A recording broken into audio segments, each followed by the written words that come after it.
Dear Jesus, we thank you, Father, for first and foremost your protection over President Trump this weekend, Lord, and just your divine providence and intervention, and I pray for continued safety for candidates running for any type of office, from the federal down to the local level, against inflammatory rhetoric and that is so prevalent during the season.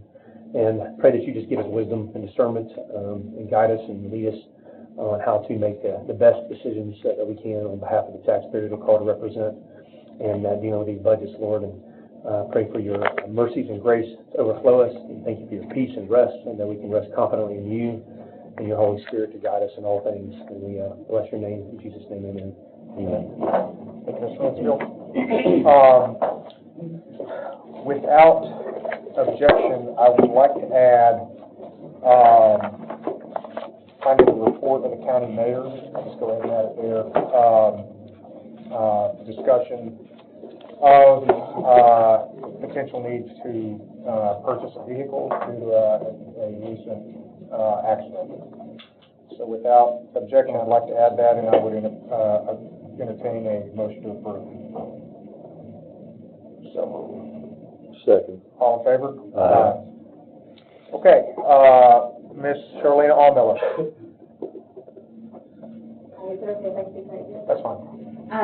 I noticed that last time, whenever you had tried to include the ARPA funds for Hendersonville and Millersville, that a commenter had recommended that if you passed it for Hendersonville, that you would restrict any rate increases on it. And I just want to caution you that rate making for public utilities is like solid law. There is nothing that you guys can do about it. And actually, Millersville increased their rates in 2020 in order to accommodate the grant that they're getting for their sewage system. They already have money in there, and that's fine if we're using ARPA to subsidize it. I'm totally fine with that, but I'm just saying that, like, you can try to interfere with rates, but you're going to condition it on rate making. Rate making is solid law. You're not going to be able to, like, interfere with the rate making that's set by a state.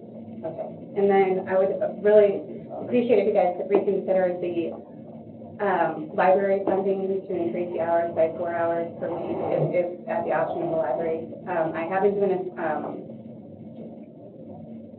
I've been getting signatures, and I've gotten at least 200 signatures, and I'm still going to continue until July 29th for getting signatures of people that are interested in having the libraries have the option of being open an additional 4 hours per week. And thank you for having that idea. Yes, ma'am. Okay, Ms. Joanna Daniels.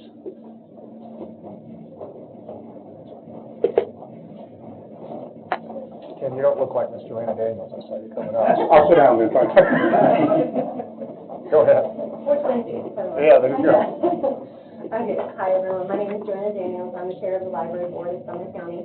And just wanted to let you guys know, I think you all received this in an email today. And I also sent an email on Thursday to David Vaughn, Commissioner Show, Jessica, and I can't remember. But anyway, on Wednesday we had a library board meeting, and we actually did look at the budget.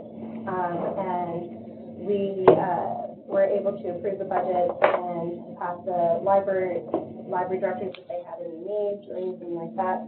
And the one that we can address right now is the Hendersonville Library. And Hendersonville Library is the only library that actually, it's almost about $25,000 has been taken away from them. And that, even though after giving money for the COLA and all that as well. So initially, $25,000 have been taken away. I came here in June, and luckily we were able to get about $20,000 back. And I sent you guys a budget that we approved and went over as a library board on Wednesday. Alicia, who is the director of Hendersonville, really needs to have two part-timers. One for custodian, because you guys took away all janitorial money, which was $24,000. And so she wants to do someone for part-time for custodial and cleaning, which they do that in Portland as well, and I guess also in Westmoreland. And then another part-timer. What we did is we saw, and I also have, do have copies if you didn't print those out. We've taken money from other line items We diminished her furniture allocation, her periodicals, and all that. We just asked that the remaining $4,000 that was still taken away from her, then the budget you guys sent to us for review, she was going to lose $4,275.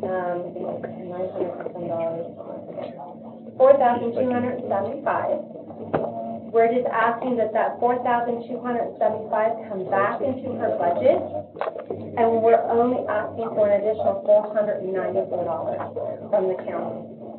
That would give her the money that she needs for her two part-timers, and we've adjusted everything else. And so we're just asking for you to give her back the monies that she lost this year, that was taken away, and an additional $494. And if you can't get the additional $494, then one part, find it somewhere. So, thank you very much. Thank you, ma'am. Okay, entertain a motion to approve the minutes. So moved. Second. All in favor? Aye. Okay, my report is minimal today. Just want to, we have a fairly lengthy agenda, and then we are going to be rolling into a joint session. So I know that there are a lot of folks here who I know have several good items that they want to present here, but I am going to be somewhat hardcore in keeping us to 5-minute time limits as we speak. Not trying to cut people off, not trying to keep you from speaking, but just trying to move us along in an efficient way. That's really my report. Mr. Mayor, do you want to tell us about this vehicle? Okay, our maintenance supervisor was involved in an accident today, which totaled out the county vehicle. So we're going to need to purchase another vehicle. We don't have an extra one. Do you have an estimate? Do you have anything? It was a pickup truck, right? It was a Jeff? pickup truck, a base model pickup truck. I would think it's 40,000 now. I really don't know, but Maybe 50 or 60, but yeah. Depends. If it's a strip model, maybe you can get one. yeah, we buy the base model. Okay. So maybe up to 50. You had it under the appeal. Yeah, I think we just put it under that. Make sure we don't forget Let's it. just put it under the. That way we can pull it off at the same time. And we can just, we'll just handle it. I don't think it remind everybody that. Go ahead. We've got a lot of vehicles out in the parking lot. None of them will suffice. They're all miscellaneous chemicals. Okay. We'll handle this one under Thank you, that's all I have. Okay, Mr. Long, go ahead. First is other interbudgetary. These are items that are moved based on the purchasing policy in the month of June. After the last meeting before this and there to cover things, there was some emergency repairs that had to be made because of a lightning strike, and several items were down. And then there was also some small miscellaneous items and just some transfers to keep the construction of or finishing up the courthouse and garage, the occupation of it. And we usually, even though they're under policy for me to go ahead and do it, I just ask for the committee's approval anyway. Okay, I think we can vote on that. do we not? Well, I usually ask you to. That's fine. I get it. Good. I didn't take a motion to approve. Motion to approve. There's a motion, we have a second. I'll second it. Any discussion on this one? These are all net, right? They are all just that line item transfers, and part of them are caused by emergencies. But it's a net neutral. Line item adjustments, yes. All in favor? Aye. Any opposed? Okay, motion carries unanimously. Go ahead, Mr. Long. Second item, I put a few statutes just to go over them really quickly to make sure everybody's on the same page today. The first one is, we'll just say section 402, it's the last two numbers on it. It talks about the actual presentation. Several of the, if you go back to item, second page, it would actually be, what is that number? A, B, C, D, D, 6 and 7 is the very back of the very first statute. Two things I wanted to point out, for some of these departments, this is the second presentation, so it will be the last one before it's consolidated in with the budget committee and adjusting those, whatever you see fit legally should be fine. My only concern is, and I've actually talked to the county law director some too, if you adjust departments that aren't here, then what it's potentially going to do is it's going to allow them for their second hearing, and two things happen. You have to have 10 business days after you do the adjustment and they're notified, so it'll take us a day or two, so we're talking another budget committee meeting somewhere about 14, 16 days out. So if any From adjustment. now? Yes, because they gotta have time, they're given 10 business days to give you another presentation. Anybody that's here that's actually doing their second presentation, you can adjust it however you see fit as long as it's legal. Number two, the education budget. When you do have the joint education committee, the education committee will be doing a support, I guess words for or against, but the actual up and down vote statutory by this committee. If this committee votes down the education budget tonight, it goes directly to the county commission. What that means is and they got the other statute in here, if you vote it down tonight, we have to have it back from the education, and they're going to have, for the school board to hear this and everything, they have 10 business days. To meet your publication, which is 10 days before, not 10 business days, but 10 days before the commission considers it, we're going to have it in the paper. To do that, we have to have it tomorrow morning by noon. So if the education budget is voted down tonight, or if you make any changes to any departments that aren't here, then we need to discuss moving everything to August. And you may actually want to discuss the fourth Monday in August, because two things, I won't be here the third one. And then also, you're going to have a very tight time frame with the 10 business days and the publication. Mr. Vaughn, when it comes to the school budget, can you maybe elaborate also on what we discussed over the phone about what triggers if A couple of things happen. Go ahead. And these statutes are here, let's go over them. Tonight is their second presentation. The first one was voted down by not voting it up, basically. This one's their second one. If it's voted down, it goes directly to county commission. If you do not get an agreement by August 31st with the school department, then what the statute reads is it goes to MOE and the minimum amount required by matching. So, if you guys are talking about the 7.5 and they bring in a budget and you don't get an agreement, it gets voted down in August, it automatically by operational law goes back to MOE. The problem we have with tracking that? the other one is, and I've got the appropriation statute, it's these other ones we kind of got ahead, but they all work together. If we do not approve the county's budget by September 1 and we don't have state's approval, and I've been told in the past by the state, because they can't give approval of something short of an earthquake, we're not getting approval.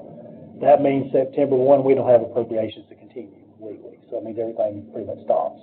So a budget in one form or another by the county has to be approved by August 31st. The failure to approve a school budget will by operation of law bring it back to MOE, but the county will not do that. And that covers all 4 of those statutes.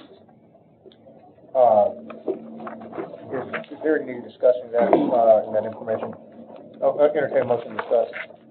Seconds, all in favor? Aye. Mr. Mansfield. My quick question, just can you explain to us the reason why the school budget can't be done separately from the county budget? When you bring them all forward, you mean you want to try to approve them separately? Do one month and another next month? Your private act says you bring forward a tax levy and a budget, and I believe I mentioned education. We'll need to look at that really closely. Let's look at that real closely. Actually, I put the section in here. Pull that section out.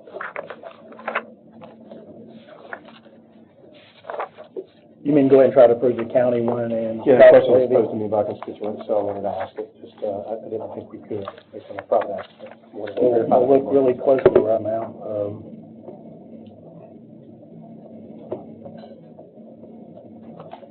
Okay. And the private act talks about it right here.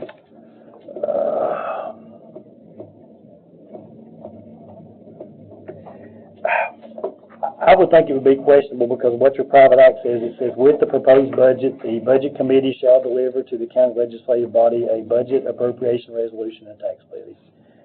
It doesn't really state, but I would think the full appropriation resolution does include education in there. So your I think logic you'd be in a very gray area. well, your logic is because county funding for the schools is nested under the full appropriations that are driving the tax rate. Yes. It would have to be, okay. So you could approve a tax rate potentially with them in there, because you could set their tax rate. My thing is, it says you'll deliver with the budget and appropriation resolution and tax And rate. the budget would not be complete without. I don't think the appropriation resolution would be complete without the school You don't appropriation. fully know what you need. Yeah, I get it. Mr. I'm just Klein? gonna throw some spaghetti at the wall, but in 2019, didn't something change with the Pride Act regarding the school budget, the school finance department? That part didn't change. Okay, so that changed, but this was not a party to it. No. Okay. Particular section. It was more to them moving their financials over, not to do with publications and presentations of the budget. Okay, I didn't know if there was a separation that was created by that. A lot of areas it says if the schools are included, and that's something we could go back and look closely, but then the same thing, you're gonna have to look really close at the statutes too for the actual general law too. I think you'd be in a very, very gray area. Wouldn't be the first time. Any other questions on this one? No, thanks. All right, thanks, David. Okay, any further notes, Mr. Long, to close out your business? Well, here's the other issue I think that would prevent us from moving forward. This would definitely answer the question. If the budget's voted down tonight, I've got to put in a paper of general circulations 10 days before you consider it, which would have to be tomorrow morning, the full proposed budget, which would include the education. The education, if it's voted down, will have to go back to the school board to determine are they going to send the same budget or a different budget. So I think the publication alone would prevent the, Yeah. or at least make it a very gray area. Yeah, great question. It'd make it a very gray area. I mean, somebody could argue you could do that, but. Sure, yeah. But that particular statute that it names the general purpose school fund is one of them that you publish. Good deal. Thank you. So, Mr. Long, any further notes? That would be it. Okay. Moving on to old business, the city of Gallatin, $907,000 outstanding for the parking garage. I'd entertain a motion to discuss. Motion to discuss. Motion and second, all in favor? Aye. Anybody want to hop in on this one, but Mr. Mayor, I may ask you for an update on this. I don't have an update. Go ahead, Mr. Klein. I would ask Mr. Sittler if he has any additional information on Mr. this. Sittler? The $907,000 from Gallatin. The gears are working. Are we talking about the wastewater part? No, we're talking about the power part? the second half that the city committed to the construction cost. Oh, correct. Parking structure. I facilitated the contract. The contract's been approved and executed, I believe. So I have not followed up beyond that because I wouldn't really know what I'm It's following a up. different one he's talking I'll about. be happy to call the mayor. This is before your time. This is the original amount. Oh, Yeah, Toward the original The construction. not city last was amount. going to contribute roughly $2 million to the hard costs of the parking structure. They've given half of that. And I believe they were waiting until it was completed, which it has now been complete for 2 weeks. then if I was tasked with doing something I do not recall, so I'm not sure what I was. Here's what we do. Mr. Mayor, will you just reach out to that mayor, and if we don't get anything back, Mr. Sittler, we'll get with you. Okay. Put together a formal request. Okay. That makes sense? Okey-dokey. Any other discussion on this one? I think we've got what we need there. All righty.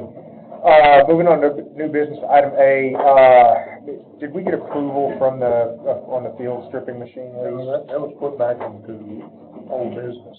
We had questions there, and I don't know why it got on here. Okay. Our so- agenda's ready before you got. Yeah, that's fine. We'll, unless there's anything we want to move, we'll just move forward with that and move on to old business. Okay? Mr. Mayor, emergency purchase for, the lightning strike on the, at the ECC, and Mr. Widener, I know you tried to, get a hold of me earlier today. I'm sorry I was not able to get your call. Part of this is just reporting, because when there's an emergency purchase, it's not approval, it's just the mayor has to report it, or whoever approved it. And then the other question is, I think Mr. Widener's asking about some of the insurance funds that's gonna be recovered. He's wanting into the budget. Can you elaborate on that one? They should be included there, let's see. 29,885. Yeah, there are some emergency POs, but then I think there's 29,000 and 12,000, someone, I got the amounts right here. There's one amount for 12,620.81, I think it's at Beach. I've got the illustrated, the contract. We've already received the money from the 29,000, that 585 from insurance, it's been deposited. The claim has been made for, $14,202.96 for each, and I should be getting a check on it for this thing. But I've got that on the bill pay the contract. So the question is, do you want us to go ahead and add it next year? Because it was all after June 30, correct? The payments were after June 30? Motion to suspend the rules. Motion. Second, all in favor? Aye. Go ahead, Mr. Widener. So thank you. The ECC strike was before the end of And then 20. The beach strike, was in July. But the 29th, the work started on the 29th. 29,585. Was started in July, but it started, you started the work after June 30. I sent all that in prior email, so, We couldn't tell for sure when you started the work. yeah. We're assuming it didn't get started. It'll be the same as the PO's cut for whatever that was in on the damage at the ECC. This is just the communications equipment inside the ECC, which I have insured, and then beach was in July. With the June one, if the work was ordered in June, we're gonna have to push that back into last year, and it may actually run the budget. I don't know. But you've already got the money for it. It's in county funds. What I'm saying is you actually told them to proceed with the work back on June 30, that's an expense. I had to. Last year. That's all. We're still talking on the radio. That's why it's an emergency. Well, You have to so, keep the radios. I mean, I get it. So, A lot. I mean, Maybe we're supposed to pay it. we just have to backfill. So we'll just have to pay it, and then we'll put the revenue in last year and the expenses, and hope it Yeah, don't. we can't wait for a month or two. So that one's I mean, kind of, that's not a, I mean, if he done the work last year, it's kind of a moot point. We'll just go ahead and pay his bill as long as somebody what's the total bill? $29,000. 29,000, Mr. And Klein? he got the revenue. What was the $250 deductible? That's what the deductible is. Well, then doesn't the insurance pay the rest? Mhm. But what he's saying is We gotta pay it cut the and then, check, and then we're gonna get it. we'll get it all We haven't back. cut the check yet, we're getting ready to pay the vendor. You've already got 29,585 from the ECC strike. So probably, unless you guys object, we're gonna go ahead and cut the check to the vendor, because if he ordered the work last year, I think that, yeah. we're gonna have to go ahead and pay it. Let's go ahead and, I'll entertain a motion. to approve. Second. All in favor? Aye. Okay.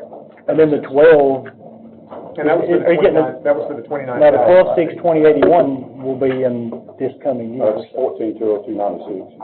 Because we had, generator repair from a separate vendor.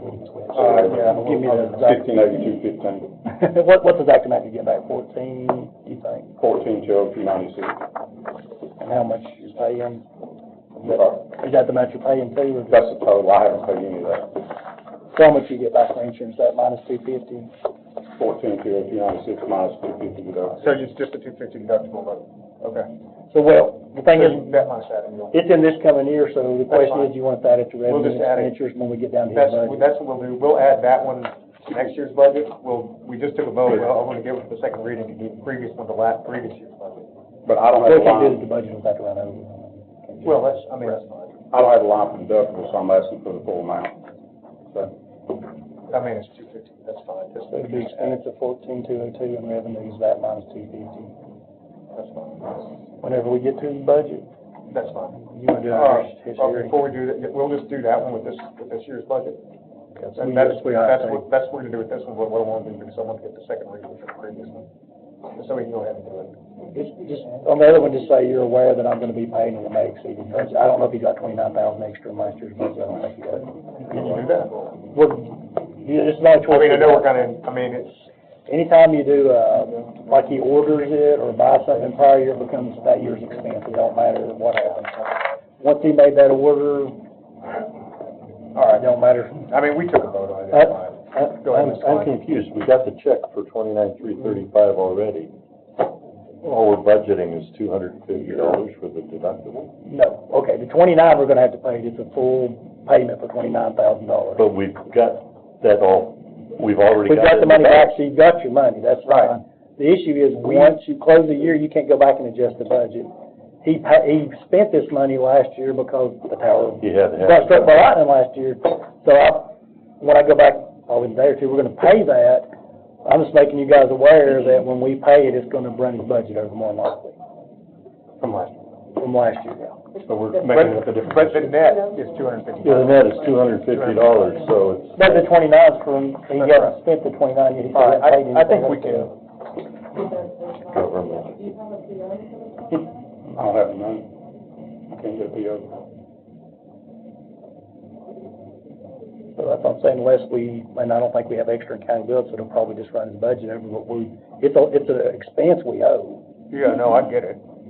So it's kind of one of those things you run into, it's an expense of last year, we're gonna have to pay, you can't adjust the budget, so we're gonna end up paying it one way or the other. But yeah, but I mean, that's fine. I mean, we just voted to do it. Right, well, I'm just saying, you just say you're aware that it's I mean, I just don't see what the problem is. there's not, you're gonna overrun your budget. That's, I mean, but, okay. I just saying we can't adjust into this year's budget. I mean, who made the motion? I made the motion. Wait the second reading. You good with that? Yeah. All in favor? Aye. Okay, so we're good. So what about the 12, Well, the 12, we're gonna handle it with this, when you do this when hearing? we do this hearing, so, right, I mean, because that's a different scenario. Jessica, can you note the 12 and Johnson, make sure we don't forget either one during the hearing? And we need to note that one in the veto, Yeah, in the vehicle, whether, both of those. Okay, got those.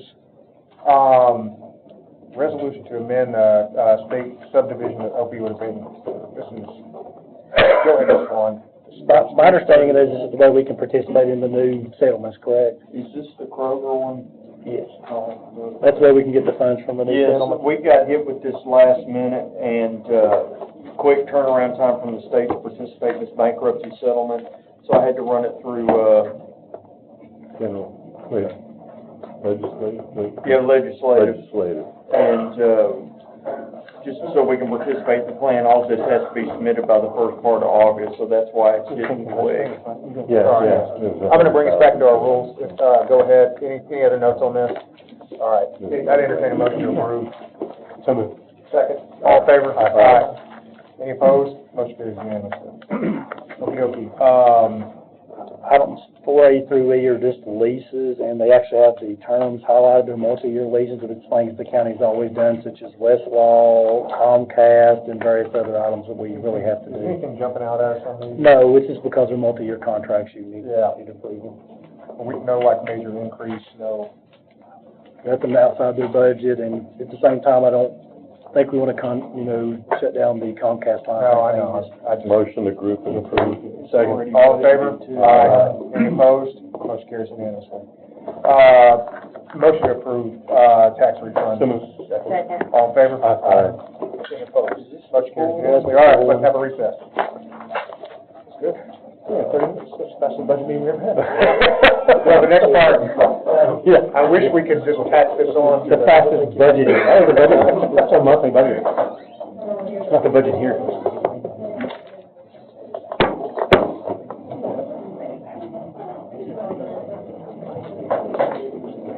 Okay, coming back here, I'm gonna try to move as quickly as we can. Please note, during the budget hearings, for the initial presentation, we'll be keeping time on those. But we have a good bit of business before we need to go, before we even get into that. So, item number, D1A, building permits resolution for increasing, the multiplier. Mr. Lauren, can you give us the details on that one? So moved. Second. All in favor? Aye. Any opposed? We send it this month or next month? July? Send it now. July, okay. Okay, budget for EMA communication system. The other ones are net neutral, it's basically, they were all classified under one item, they'll need to be paid under another, and if you see the spreadsheet, can we just classify the items? Second, we need to waive second reading, No, it's just adjusting the budget, we'll adjust it. Motion and a second, all in favor? Aye. Okay, opioid appropriation, go ahead. Item C, there's two things, they want to spend $40 out of administrative, the committee, and there's a few misclassifications between the line items, it's a net neutral. It's net neutral. You just correct the classifications. Move. So move second, all in favor? Aye. Any opposed? Okay. This one might be a little bit more detailed, can you give us a little bit more on the insurance? On that page, there's an Excel sheet that shows the insurance premiums where they can be decreased. Talking to Ms. Browning, we just now determined that Mr. Widener's was not included in the total given to us, which is, so let's look at the pages, page 458. Now I will show you what we're talking about. Okay. Starts on page 458, but if you go to page, there it is. 15,000. I've got a sheet that looks like this right here. should have been everybody, so we may not have got it in time. Let me just give you the gist of it.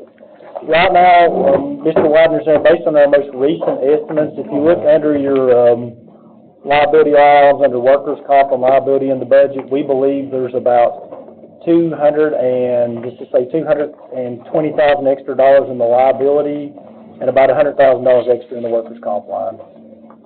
We're just asking you to let us decrease those in the budget. What's the total amount? Kansas not included. Well, you gave me 263 and 129, so if we do, because there's gonna be some, your mid-year audit, so if we do 250 and 100, there should be plenty. Yeah. If you look, so Justin, we want to decrease that one by 200 and decrease that by 100, so we're wanting to decrease the self-insurance insurance by $300,000 out of that. And that's because we have a surplus in there. We've got the, earlier, Ms. White was still waiting on the quotes from the insurance carriers. The reinsurance numbers came back cheaper than we thought. Okay. Great. And, Entertain a motion. So moved. Second, all in favor? Aye. Okay, say $300,000 there. Yep, love to do that. Okay, tourism revenues and ARPA issues. I'll start on this one, and, Mr. Loin, I'll hand to you if there needs to be any further clarification. So, my understanding here, my initial proposal that we all agreed to was that we were gonna move approximately $200,000, we were gonna reduce $200,000 from, the tourism department, and, we were going to, set aside an equivalent amount in capital for the volunteer fire department. What we have since learned that may change, how we wanna operate, how we wanna deal with this, is that, tourism, if we are to remove that $200,000, I believe that we may miss out on an additional $200,000 of grants. So the net change to the tourism department from what they were expecting was approximately $400,000. Mr. Long, can you kind of confirm what I'm saying here? here's the spreadsheet, and the thing that's brought us to concern, and we weren't aware of it until now, it was a letter back on October 6, 2022, and I'm not sure why anyone wasn't made aware of, but if you look at the last line, it says, organizations that allow a tourism budget cut through the life of the program will no longer be eligible for Tennessee Tourism Hospitality Recovery Fund. If you look on page 475, it's $381,718. My concern is twofold. Number one is if you look at the highest year, it's a $744,834, but it included $27,500 in one-time funds. If you look at 24, we actually went down to $731,680, so we may have already done that. But in any case, if we don't bring it back up to $731,680 or $744,834, we've clearly decreased the funding. But the twofold question, one, I'm not sure why anybody wasn't made aware of it until this point. And number two, I'm not sure we haven't actually decreased it. Ms. Mansfield? So, a private act says we have to fund them $250,000. You're meeting that, but this is a requirement of ARPA funding that they're receiving. For a federal grant. Yeah, it's ARPA funding they're receiving is $380-some thousand total right now, $381,718. They've already received, I believe, around 180-ish. And there's discussions that there may be additional funding available. For that funding, they've got to do certain things, which I don't believe they've done yet. But they have received several reimbursements. So a lot of times in these federal grants, there will be restrictions and contingencies put upon it, so that you don't use offset your recurring with that, diminishing funds over time. I mean, it's the spirit of it makes sense. You don't want to build a recurring budget based on what could be 1, 2, or 3 time funds. So I understand that. I'm going to make a motion on this, but go ahead. And to be clear, they are not a county department, they're a component unit, so based on some requests, we have looked at it lightly. We've talked to one of the commissioners from the board about possibly, since the board wants us to look at it closer for them as a county, but right now we do have concerns. If you don't do the matching, you are going to lose the funds, and you may have potentially already, we need to find out. I'm going to make a motion here to maintain them at $731,680, and also to set aside $200,000 in capital one time to the volunteer fire departments. So motion and a second. Any further discussion on this one? All in favor? Okay. Is that an addition to what's in the budget for the volunteer fire right now? Well, we're gonna set aside, we're gonna set aside the capital, set aside capital for volunteer fire departments. We're not gonna have, so you can strike what's there. So you're talking a week of what's already in there? Yeah, You wanna, we can do it, I mean, can you pull those up? Reducing capital by $200,000. reduce capital by 200,000. Or you can pull from hospital funds. So you're wanting to pull from the general fund to capital, or you're giving them an additional 200,000? No, not an additional, not an additional. You would reduce, well, where's it coming from now? Out of the general fund? 138,000. So we would take that out of the general fund. Okay, let's go down there and look and see what they got. What, no, so the 138,000. 138, and they would give them out. That's how much we give them every year, correct? Well, So it's not, 24,000. Yeah, plus the 138. Well, the 138 used to be inclusive of the radio maintenance fees. You gave them the radio maintenance fees as an additional this year. Correct. The 138, and I think you put some more in, that's what. yeah, it's that other change. I just want it to come from capital too. She's trying to locate it right now. You better. We're thicker on capital.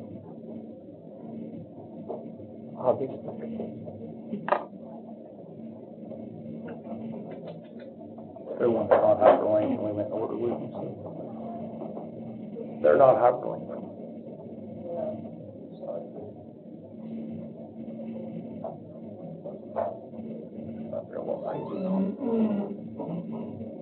So we're gonna change that one first to So that gets changed to 731. 680.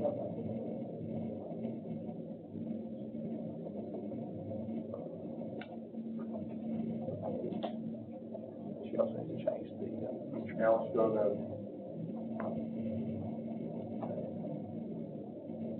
Now to the volunteer fire. I think they're down a bit, if I'm not mistaken.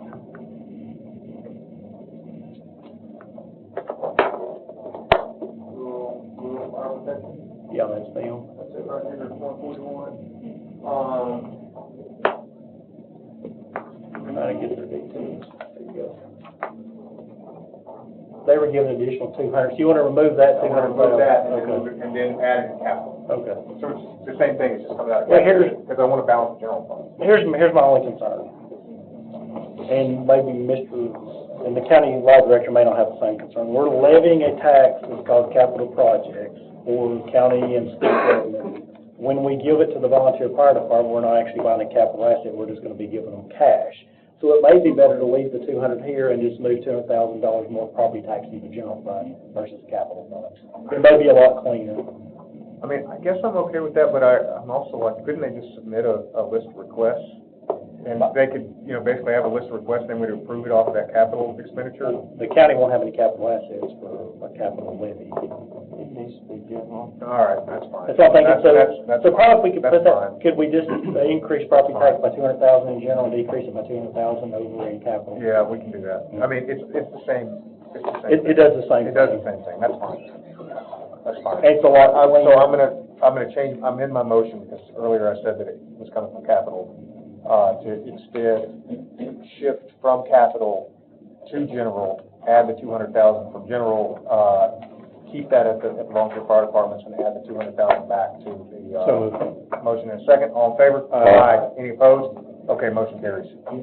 Okay, You need to change the insurance on it, and then you submit. yeah, Beth, go ahead and pull that insurance down too. Because it's frozen. Yeah, and it's about the time there's some backups going on. Mr. Warren, while we're doing that, can we go ahead and move on to the assistant, the VA, salary, Let me find that. page 476. We've received some information because we pay, and it was for the, when we got the last judge, it was an agreement, it was part of it. We will pay for, one employee for the district attorney's office.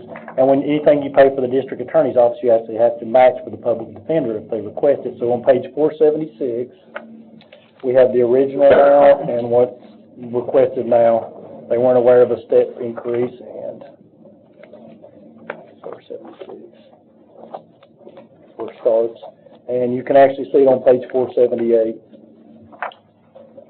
They have in the budget right now 88, 961.59. They need 94, $94,900.59, and that would be for the, DA's employee and for the, What's the fully wrapped amount? it's the difference of those two, about $10,000 for both of them. Is that correct? That's not actually a motion. 12. And that was part of it when we took class judging, we're required to do it. Yeah. There was a requirement. We're getting a courtroom and we're paying for it. And then there's a new statute, anything you give to the, you got to Prosecutor's office, you gotta go to the senator's office. This has to do with the new state, no, this is the judge before, yeah, a couple years back. and why is it only coming up now? The amount changed, the amount they sent Oh. earlier.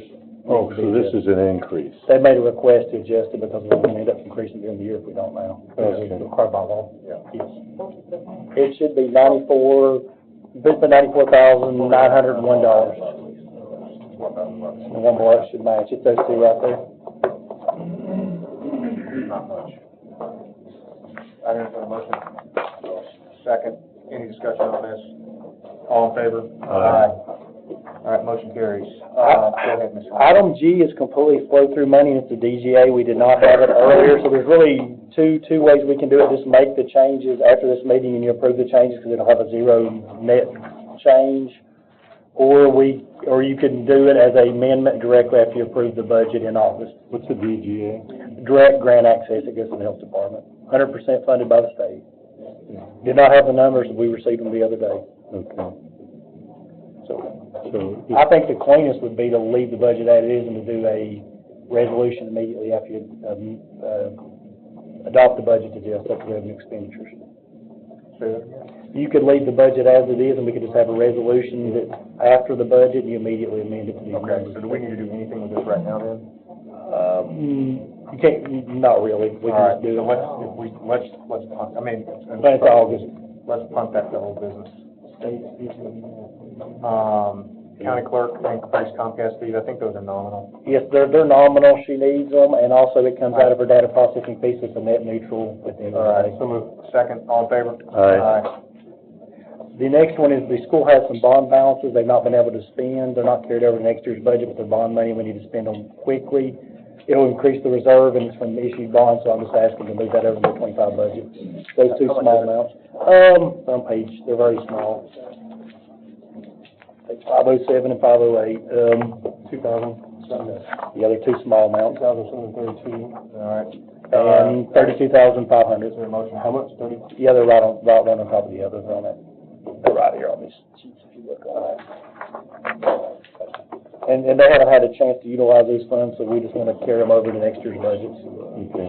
We have a motion, Motion. second, all in favor? Aye. Any opposed? Okay, motion carries. So, updated salary survey, is there anything we need to do with this? No, that, they also had a request from the commissioners to include it because we got a new one. In the packet, there's only 2 pages in there, we put the wrong thing in there, so as the attachment number B, there is, this one from Burris and Associates, just like you had at the budget Yeah. agenda. We have copies for everybody if you so wish to have them. Okay, I don't know that we need to do anything with that. And K is just the salary tables for your information if you need them for tonight's meeting. And then just to bring up that the revenues for that $900-some thousand are used to balance your capital projects budget right now, waiting for. So, we have You've already dealt with that. we already dealt with that one. The county mayor's gonna take a shot, and then after that, we'll go down the path of the, laws. So I think you're down to budget here. Okay, so we're at hearings. Let's go ahead and hear, from the, entertain a motion to suspend the rules so that we can hear. Motion. Motion second, all in favor? Okay, please, keep it to 5 minutes. I know that's a lot to ask, but we're trying to move relatively quickly. I assure you, we will be talking about these at some length during the workshop process. We can do the election commission. Hello? This is fine, wherever you want to be. Okay, so, we submitted our budget, we came to one meeting, we'll have a workshop on the 20th, and then we received a notice from finance that our budget had been adjusted. So it was reduced approximately $611,000. Some of the primary things that were reduced, and these are arbitrary, I don't understand why, but, poll workers, rentals, instructional materials, janitorial services, legal notices. These are things, not the janitorial services, but the others are legally required to run the election. You can't just not pay the poll workers. So you can't just not provide instructional materials to the poll workers. You can't not provide the legal notices and put it in the paper as legally required. So what was reduced is what is statutorily 212-109A1 required to run the election. So all I'm here this evening to ask you is to reinstate the budget that was approved by the election commission and submitted. Thank you, ma'am. Is that it? That's it. I'll have to answer any questions if anybody has. Any questions? Mr. Long, did you have any notes on that? I mean, I would actually like to hear from our law director and from our finance director on the question of the statutory requirements here. And if I may, I might just add, you know, we're in litigation, already, as you're all fully aware. So if that's something that needs to be taken up by the court, that can be done here as well, if you prefer. Thank you. What's, do we have a statement from, we just heard? A commentary? No, there are statutorily provided for, portions of her budget that have to be paid. Well, I have not gone through her budget, I have no idea what she's looking for. We click on the line items would change, because I believe you guys were looking on their earlier expenditures, I can't recall. Yeah, I can't recall. And I would just reiterate that this is a 2-election cycle budget. We rotate every year for 1 election cycle. Every fiscal year that we're in, 2 election cycles. It's a 2-election cycle, including a presidential. Let's look at, can we look at some of these? We'd have to look, can you click on the line and see if there should be amounts changed on them? Like, if you click on the line, there'll be an amount. The majority of what we removed was around the TRC stuff. Very, a lot of that was taken out.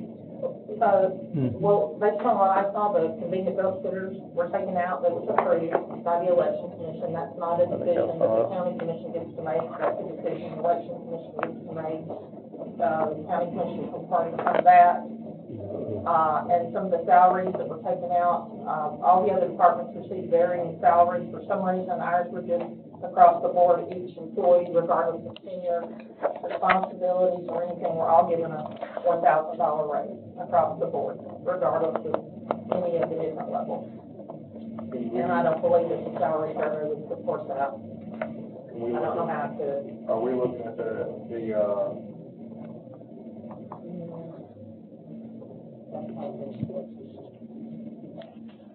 what else is this? Color them as we go through them, by recolor them.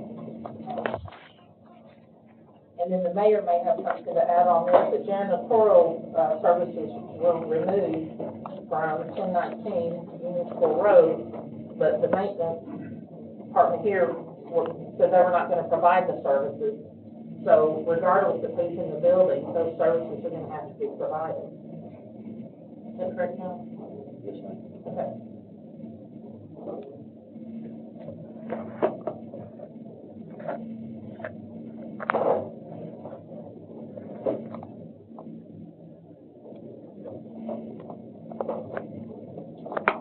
Next election workers, we'll have to look back on the salary. The election workers are one, Let's look at small that. stuff. It was for the election workers, poll workers were reduced by over $35,000.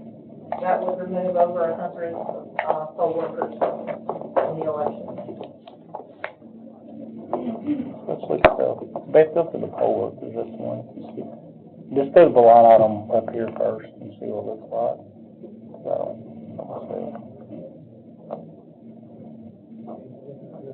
$245 compared to 130, 234, 130, and 128. So I think you were compared it to you compared it to another cycle.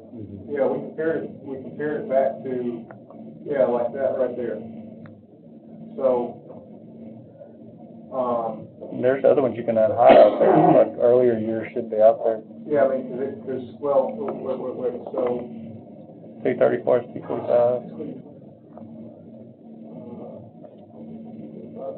because we're trying to do it election, like, two-cycle election year to two-cycle election year. I guess what you were doing. So, But then you also have to factor in the presidential. So that would be which year? Go back and hide presidential. Go out high 2020, see what it looks like.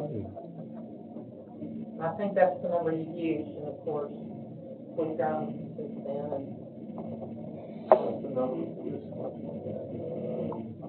Scroll. Yeah, all right, go. I had done for recent claims too.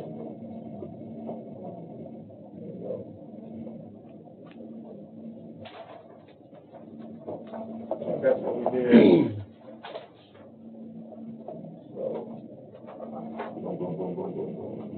Hey, we'll have to freeze it up for you.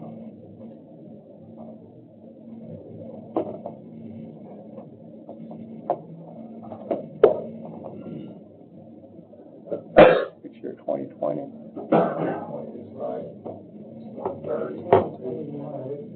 No, it's 2021, okay, so 250, yeah, okay, so let's go left. Okay, well, we need, I mean, what we probably should do is do 252, plus some factor to account for inflation here. I think they're paid the same, aren't they? But we really do. we've grown. They're paid the same, but we picked up more people. And we added a precinct person as We well. probably do want to bump that a bit.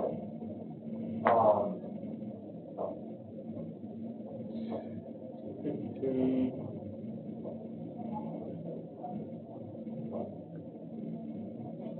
And we probably want to get, I mean, I would think we want to get that close to 300. I mean, just to account for. How much was it reduced? 35, you said? Yes, sir. And I Sharon, mean, if we- you don't mind, Merrill Hyde, when he was we did this a couple of years ago, when you all were all kind of new, said that, he just guaranteed we would pay our poll workers, that even if we operated a little in the negative, as long as we weren't. No, I mean- You can correct me if I'm wrong, and then we had to. Really just need to go properly. I would like to, I mean, I would like to get, so how much did we cut from that line item? 35,000. 35, I mean, I would like to, I would entertain a motion to add that 35,000 back in, seeing that it's probably in line with what the equivalent presidential election year is, accounting for some level of growth. So I'd entertain a motion to add 35,000 back into that line item. Second. Motion and second. All in favor? Aye. All opposed? Okay. So we're adding that 35,000 back in. I mean, I think, And the legal notice is required immediate. We don't have 5 minutes, I mean. yeah, we need to move on this. We'll, We'll do this in the workshop. let's go ahead and do this, consider it, but in the workshop, you're right on that one. Thank you, ma'am. Okay, thank you. All right, planning and engineering, thanks, Jeremy, keeping me on point, got down the rabbit hole. Sorry. All right, go ahead, Jody. My substance of coming before you guys today is related to the grant administrative position that's in my budget. Ms. Kim2, it brought my attention a couple weeks ago, or several weeks ago, that she's been moved up to the finance department. So, David, not a dig on you or anything like that. You know, I've always valued the relationship that we have with you guys and your department. There's a little bit of background on this. As you guys might know, back in FY 2023, that position was moved from the mayor's office into my budget during the election times. I don't know what all went into that, but that's just something that ended up happening. To be honest, I was a little skeptical of it at first, to be honest with you. That position being moved into my budget. But as she got to working with our department, with the county engineer, interacting with the things that we interact with and all the stuff that we do, it really made a lot of sense. It's made more sense over time since you guys have come on board. And, you know, her title's grant administrator, but you guys aren't out chasing a lot of grants these days. I'm sure y'all noticed that, obviously. most of what her position has really evolved into is a lot more of a construction-related kind of a position. And so a lot of what she deals with is project-centric, working with the county engineer. They're putting together bid specs today, finalizing bid specs for publication for the hollow drainage project. She brings so much value to my department in terms of the knowledge that she has of all these different federal programs, all that goes into them, the requirements, what you can do and can't do, all that. So it fits. I'm being selfish, to be honest with you. We enjoy working with her. She does a good job for us. She has a great relationship with my department, obviously. We think a lot of her. But she works well with all the other departments in the county, too. She works really well with the mayor's office. Everybody from courts to EMS to everybody, they enjoy working with her. And of course, we're not jealous with her time or anything, anybody that needs her expertise. Again, I thank y'all for the investments y'all made in my department over the last few years. Been enjoying working with each and every one of you. Not a knock on Mr. Long or anything like that, but with just respect to the request that y'all keep that position where it is in my department. Thanks, sir. Could I ask a question? So, the skills that she has, she's learned on the job, because if she was a grant writer to begin with, now she's become a construction coordinator. Well, I mean, I've talked to y'all before about the structure of county government and the way that it's kind of done in terms of, you don't have a purchasing department, you don't have a facilities department, you don't have those kinds of things. And so during her time in the mayor's office, she brought those skills with her to my department. I mean, she's learned a little bit about what we do, obviously just being around our stuff, but I mean, she has been, neck deep in these projects for years and years, and knows as much about building and doing bidding and doing those things as anybody in county government. Thanks. Thanks, sir. Yes, sir. All righty, assessor's office. If there's one person less popular right now, I haven't made that for everybody, so I have to take one and pass them around. My name is John Hurt, and I'll be representing the assessor's office this evening. I did not do this back in May, because I didn't feel like it was appropriate at the time, but now that I'm getting closer to September 1, I feel that it is, because this will be my budget. First thing I would like to ask is that the salary line items be returned to the original amounts requested in draft 1 of the budget, to the full 11%, like the other constitutional offices here in the administration does. If you were in my office during this reappraisal process, you would agree that these people deserve an 11% increase. And during a budget year where market adjustments and parity are being discussed, I feel like my office actually deserves this, and I would like to ask that of you. So, if you look, the first page is the original draft one of the budget with the requested additional. It's got the COLA on there, of course, and it's got the requested additional there, you can see. The next page is a spreadsheet, I think that Mr. Long had put together, his office has. And out at the end, these averages are averages from within Sumner County, if I remember correctly. Mr. Long, correct me if I'm wrong. And then at the very end, you can see in parentheses that where my people are below those averages. Quite a bit, actually. The 11% will not bring them to the average at all. Next sheet is positions and salaries from Wilson County Assessor's Office.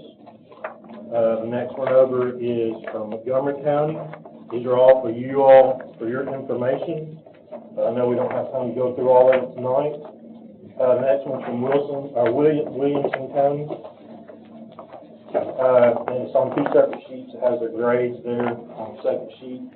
The third is Rutherford County, and it's hard to go through, to be quite honest, but they sent it and I included it. Then the last one is the Burris Thompson Associates survey. I think that you all are using kind of as a guideline. And, they've got, what happened was, we asked for the 11%. All of my clerks have been cut back to COLA. 6% was cut completely out.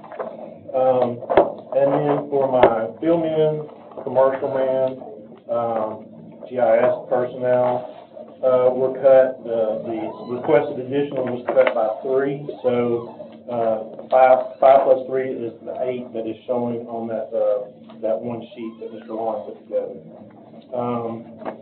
You can see on the Burris, the GIS I have up here, that's under information systems, and the Burris is not actually under the assessor's office, but it is comparable, I guess. The one thing I would say under the assessor's office at the clerk, I would not consider that to be correct, to be quite honest. I mean, not when you've got clerks in the county clerk, the deeds, and the trustee's office all right at 50,000. So, and also, you know, you're talking about years of service too. That needs to come into consideration. But, so that is my ask for that. The next sheet behind the Burris survey is an inventory of our vehicles in the assessment office. First 2 are not in service and will be surplus. The 2 that are in question, the VIN number ends in 8683 and 2726. Both of those trucks are worth about $3,000 each right now, and they're still out doing work on the road. They're 17 years old. They have significant problems.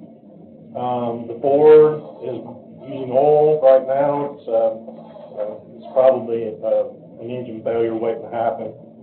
And the Chevrolet has got, you can read out to the side on the comments of what all's going on with it. He's actually putting a pillow in there because he's riding on a steel frame of the seat.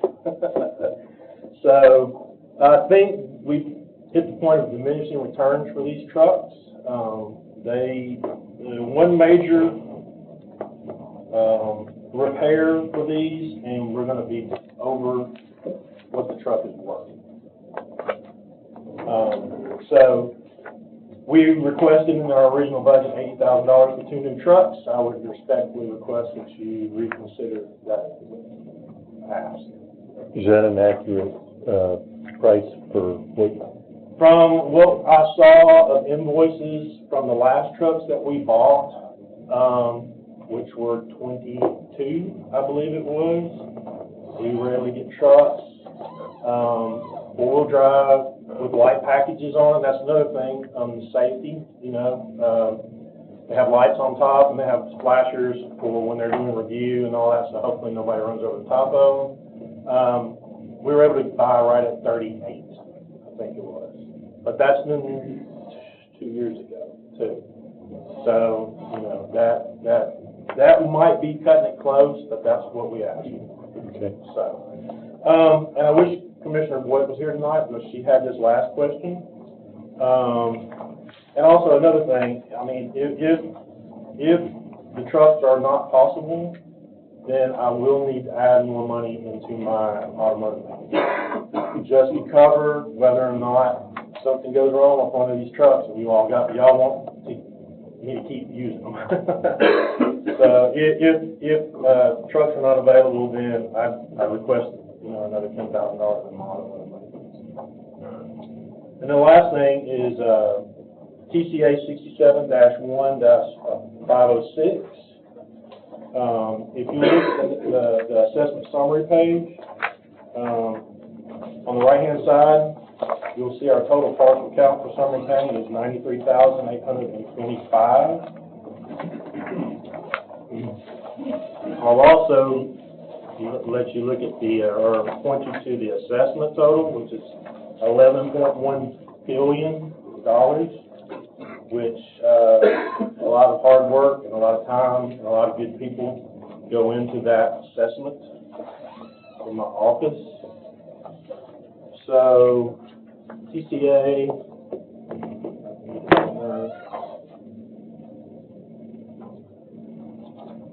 so the TCA is right behind that assessment summary page. And if you'll read A1, in order to assure that each county assessor of property shall have a minimum staff to assist the county assessor in carrying out the duties and responsibilities required by law. The assessor is authorized to appoint at least one deputy assessor for each 4,500 parcels of property as determined by the Division of Property Assessments over and above the first 4,500 parcels of property within the assessor's taxing jurisdiction. So, and there's more parts of that there that you all can read, but I've got a little summary page that I did behind this. So if you take 93,825, you take the first 4,500 off of that, which accounts for me as the assessor. You've got 89,325, and divide that by 4,500, it comes up to 19.85. So rounding up, the assessor's offices have 20 employees, not counting the assessor according to the TCA 67-1-506. Right now, we have 17 full-time employees and 2 part-times that get counted as 1 employee, making the total count of 18, and not counting the assessor. This leaves the assessor's office short 2 employees right now. Now, when I become assessor, I will come out of the employee pool. So we will be down 3 people. So, what I'm requesting is, Mr. Rimble didn't feel it was necessary to have a chief deputy during his tenure. I don't feel the same. I think for the office to operate effectively and efficiently, that a position for chief deputy should be funded. The register, the clerk, trustee all have chief deputies, all the constitutional offices do. They're an important part of the office structure. And I didn't put numbers on here, but I will tell you that I feel like chief deputy salary should be $75,000. I also feel that the office needs another commercial residential appraiser to help our sole commercial appraiser with the growth Sumner County is experiencing. Asking for $55,000 for that.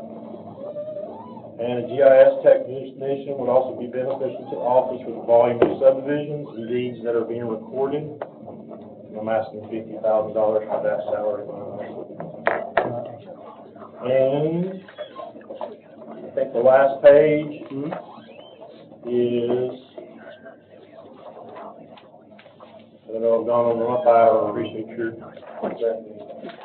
this is countywide current year's estimated revenue performance. And right at the top is the current property taxes. You can see those numbers are pretty big, and our assessments are very vital in that number for the county commission to be able to levy their tax rate here. So, thank you. I appreciate you letting me talk with you tonight, and thank you for your time and your consideration. Thank you, sir. One of the vehicles is a 4-wheel drive. How important is the 4-wheel and the 2-wheel drive? 4-wheel drive is pretty important to be out in the county and all. And there are driveways that are not doable without 4-wheel drive. A lot of gravel still, driveways and all, people don't make concrete. Now, these don't have to be big vehicles though, right? Well, I've thought about that, but the majority of the vehicles out in the parking lot are all full-size trucks, yes. I don't know how much money you really save going to like a smaller truck. Yeah, if you get a Colorado instead of a full-size pickup, it's fairly substantial. I'm just asking because I don't know. Right. Well, with the $80,000 ask, that was budgeting for full-size. Full-size, okay. All right. Thanks, sir. Yes, sir, thank you. All righty, clerk and master. 13. First, thank you all for doing this. I don't know why you want to do this. Thank you all for doing this. Let me pass out some things I'll get to you in just a moment. I'm asking, well, I appreciate the praise you did give, but I'm asking for some adjustments in 3 of my employees. One is my chief deputy clerk. I know you always talk about salary surveys, and we were able to take one here because fortunately, Ms. Strong has done a good job with her folks, and I'd like to get my chief deputy up to the same rate that she is giving her chief deputy. What you awarded her chief deputy was $89,834. Mine is $81,243. She's been an employee of the county for 31 years. We had a get-together of some of the former employees and the former clerk and masters the other day, and they awarded her a new nameplate, This Fix Everything, because she does. She fixes everything in our office. She's got her little toolkit, and she fixes everything, computers and everything else. So we're just asking the same thing for her as we received the other chief deputy for the post office. She also acts as kind of a supervisor for our civil cases. So where Ms.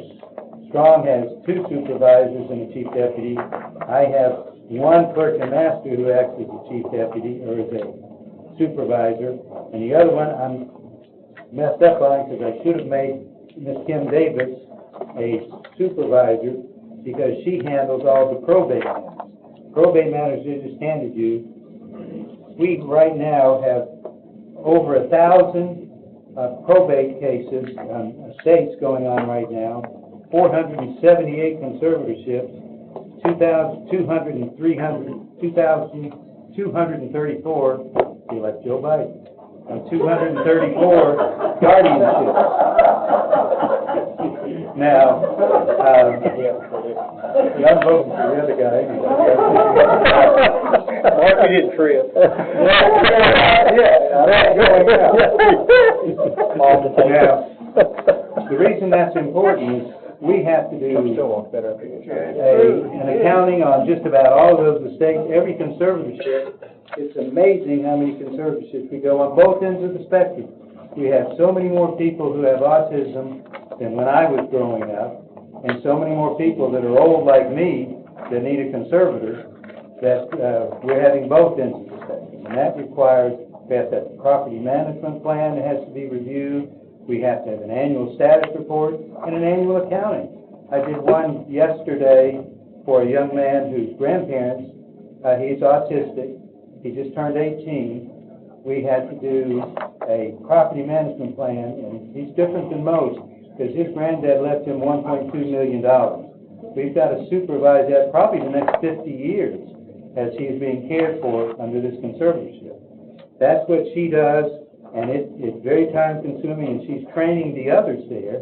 That's why she needs to be the supervisor. The supervisor rate that Ms. Strong is paying is a little over $72,000, and that's what we're requesting there.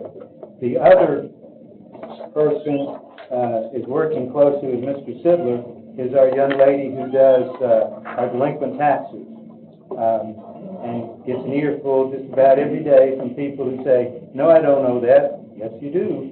And we're collecting those. Mr. Sidler will tell you, we sent out a bunch of letters, and what did we get, $200,000 in? That $200,000 in for that. We're getting ready to have a tax sale. She is so conscientious. She's the only employee I've ever had who said, can I take Thursday off so I can come in and work Saturday, but the phone's not ringing off the hook, and I can get these taxes in good shape. So I'm asking for hers to go up to $55,000 from where she was before. So that's the other, everyone else.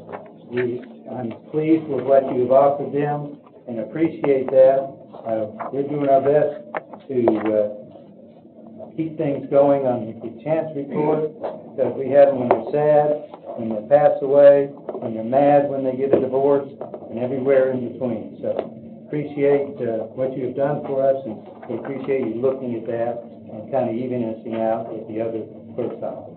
Thank you, sir. Thank you. EMA. You're more well spoken than I would be.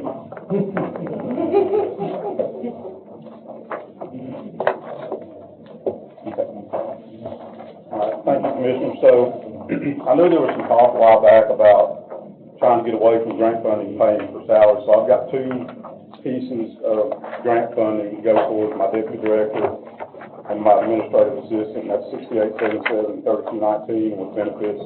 It totals, 14,163. I'd like you to consider getting that off of the grant piece, in case that grant goes away. Leave my part-timers on the grant, which is $18,000. 18 goes up to $7,000. I wish you would consider that. I've got two line items requests, so consider that, we had the December 9th tornado. Our budget went in during the first week of the Sebastian Rogers search. Our volume this year has been so that, our gasoline, we had to move funding for gasoline, we had to move funding for diesel. So I'm asking for those lines to increase by $2,000, the gasoline line and the diesel line. And for some reason, $1,007 was cut from maintenance and repair of equipment. I would request that go back in to maintenance and repair of equipment. Under capital, on the first meeting, a truck that's the last truck in the fleet that we need to replace, that's an older truck, was cut. It was cut last year as well. And that truck during the May 8th, 9th flooding laid down on us. It went into limp mode.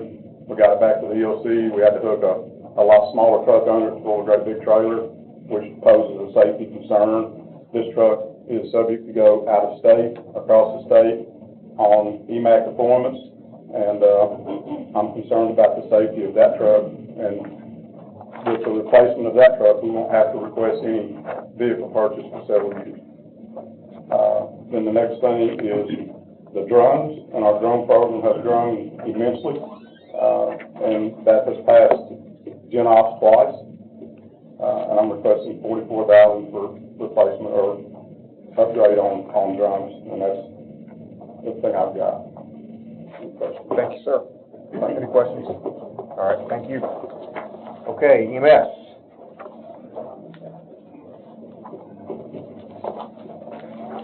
The only thing that we had sent back after the initial hearings of the cuts was for the 8 members of our leadership. Those top 8 slots are the backbone of our department in a lot of ways. One thing we haven't talked about here is our revenues this year. Ms. Long, I don't know if you've looked at it, but we're showing to be about $400,000 over this year. That's something that I don't think has ever happened since I've been here, and that's just a testament to the leadership of these people. So positions that have been cut is safety, compliance, training, and our 3 shift supervisors who also work as our death investigators. So, and then the assistant chief is the primary death investigator for the county as well. So ask that those be placed back into the budget. Any questions for Ms. Cross? All right, thank you. ECC. Hello. Hello. We just have a couple of requests. The first one being to bring the director position back to the $125,000. A salary comparison was conducted when this position was posted back in November 2023. So that the executive committee for the ECC could gauge an appropriate and competitive salary range. The $125,000 was decided upon and approved by the executive committee, just to be at a more competitive market rate. This is also the salary that was listed on the job posting. The second thing that we were requesting is for the QA supervisor position to be added back to the budget. This is the supervisor for our quality assurance, quality improvement program, which is a necessity for the ECC. Currently, we have our supervisors and our supervisors conducting this task. And we purchased a QA software through APCO, which is the Association of Public Safety Communications Officials. They're the ones who provide, training to help our folks meet national standards. And we use that program for our, quality assurance. The QA duties, when we first started this program, were, initially assigned to our training and QA supervisor. However, over the course of the last year, it's been overburdened her position, because she's also responsible for the training of our new and existing employees, and our other training-related tasks. So then we shifted those responsibilities of the QA over to our shift supervisors. Well, they are responsible also for overseeing and leading their shifts, and also their other responsibilities for them. So it also pulls them away from the console, so that they can listen to audio recordings to review for the QA process. So that's not been really a practical solution. Our county is experiencing a continuous increase in calls for service.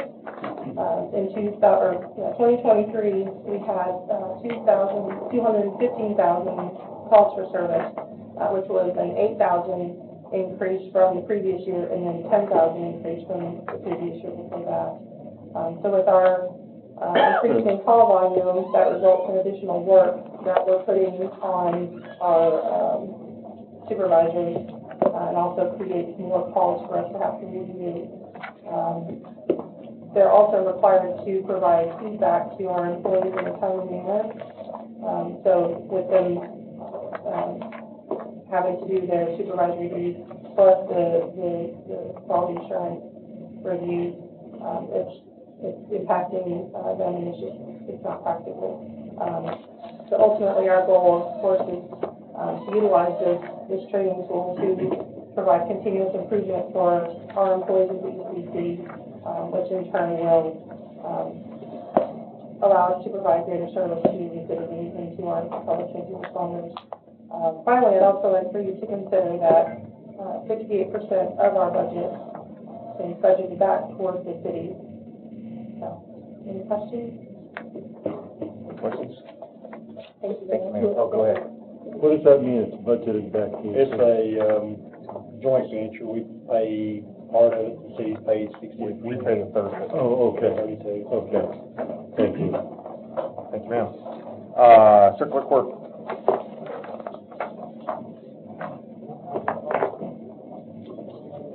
Good evening. Hello. Thank you all. I, like everybody else, want to ask for the original amounts that I asked for with regards to the salary items in my budget to be put back in as requested. As Mr. Hurst pointed out, the other constitutional offices are getting an across-the-board an 11%, but some of our offices were cut. The way that was done with my office, the result is that the people who make the smallest amount of money are getting the smallest raise at about 7%, and the people who make the most amount of money are getting the full 11%. That's grossly unfair in my office, and I can't let that happen for morale purposes. So, you know, offices are different. I don't care to compare salary to salary with my office and the trustee's office and whatever, but I would ask that I get the full 11%. That my clerks, my deputies, my employees get 11% like the other employees within the county are getting that are in similarly situated offices as them. I've also asked for a new employee that you all did give me, but you reduced the amount that I asked for with that salary line item. That employee is a court clerk. That position requires a full working knowledge of the court system. They have to know all the ins and outs of how the filings are done within the office and be able to execute that in a fast-paced court system. You all's reasoning for reducing it was that a new employee shouldn't make as much as, you know, somebody that's been there for 20 years.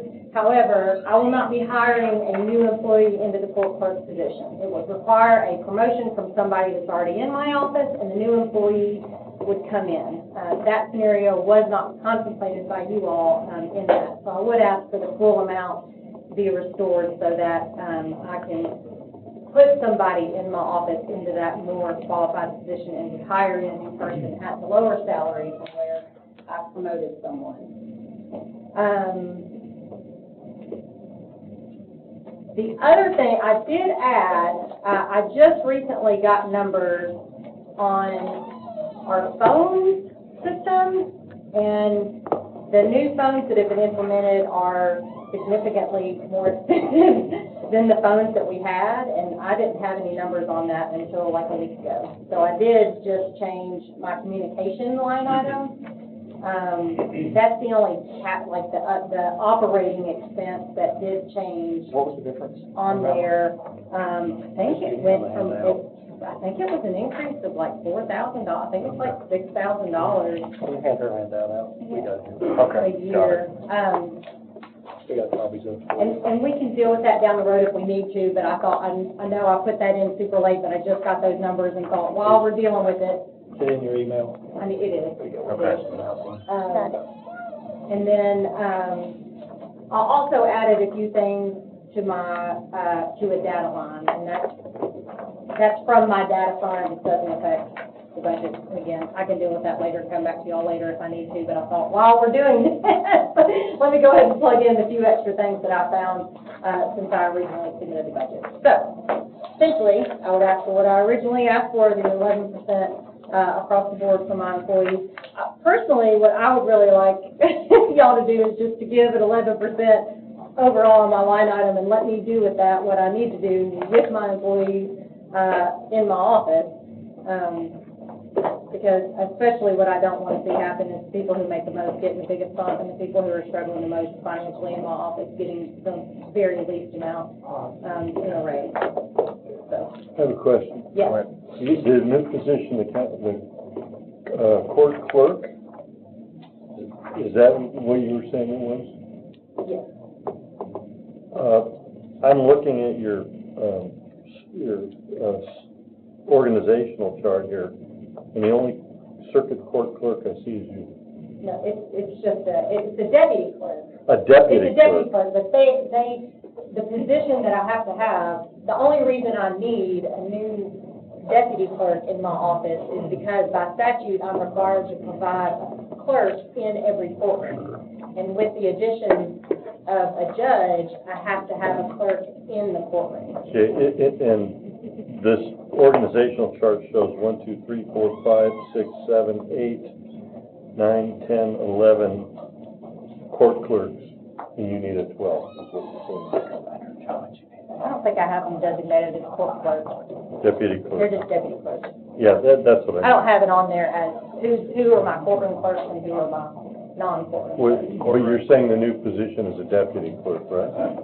The deputy clerk, their job will be in the courtroom.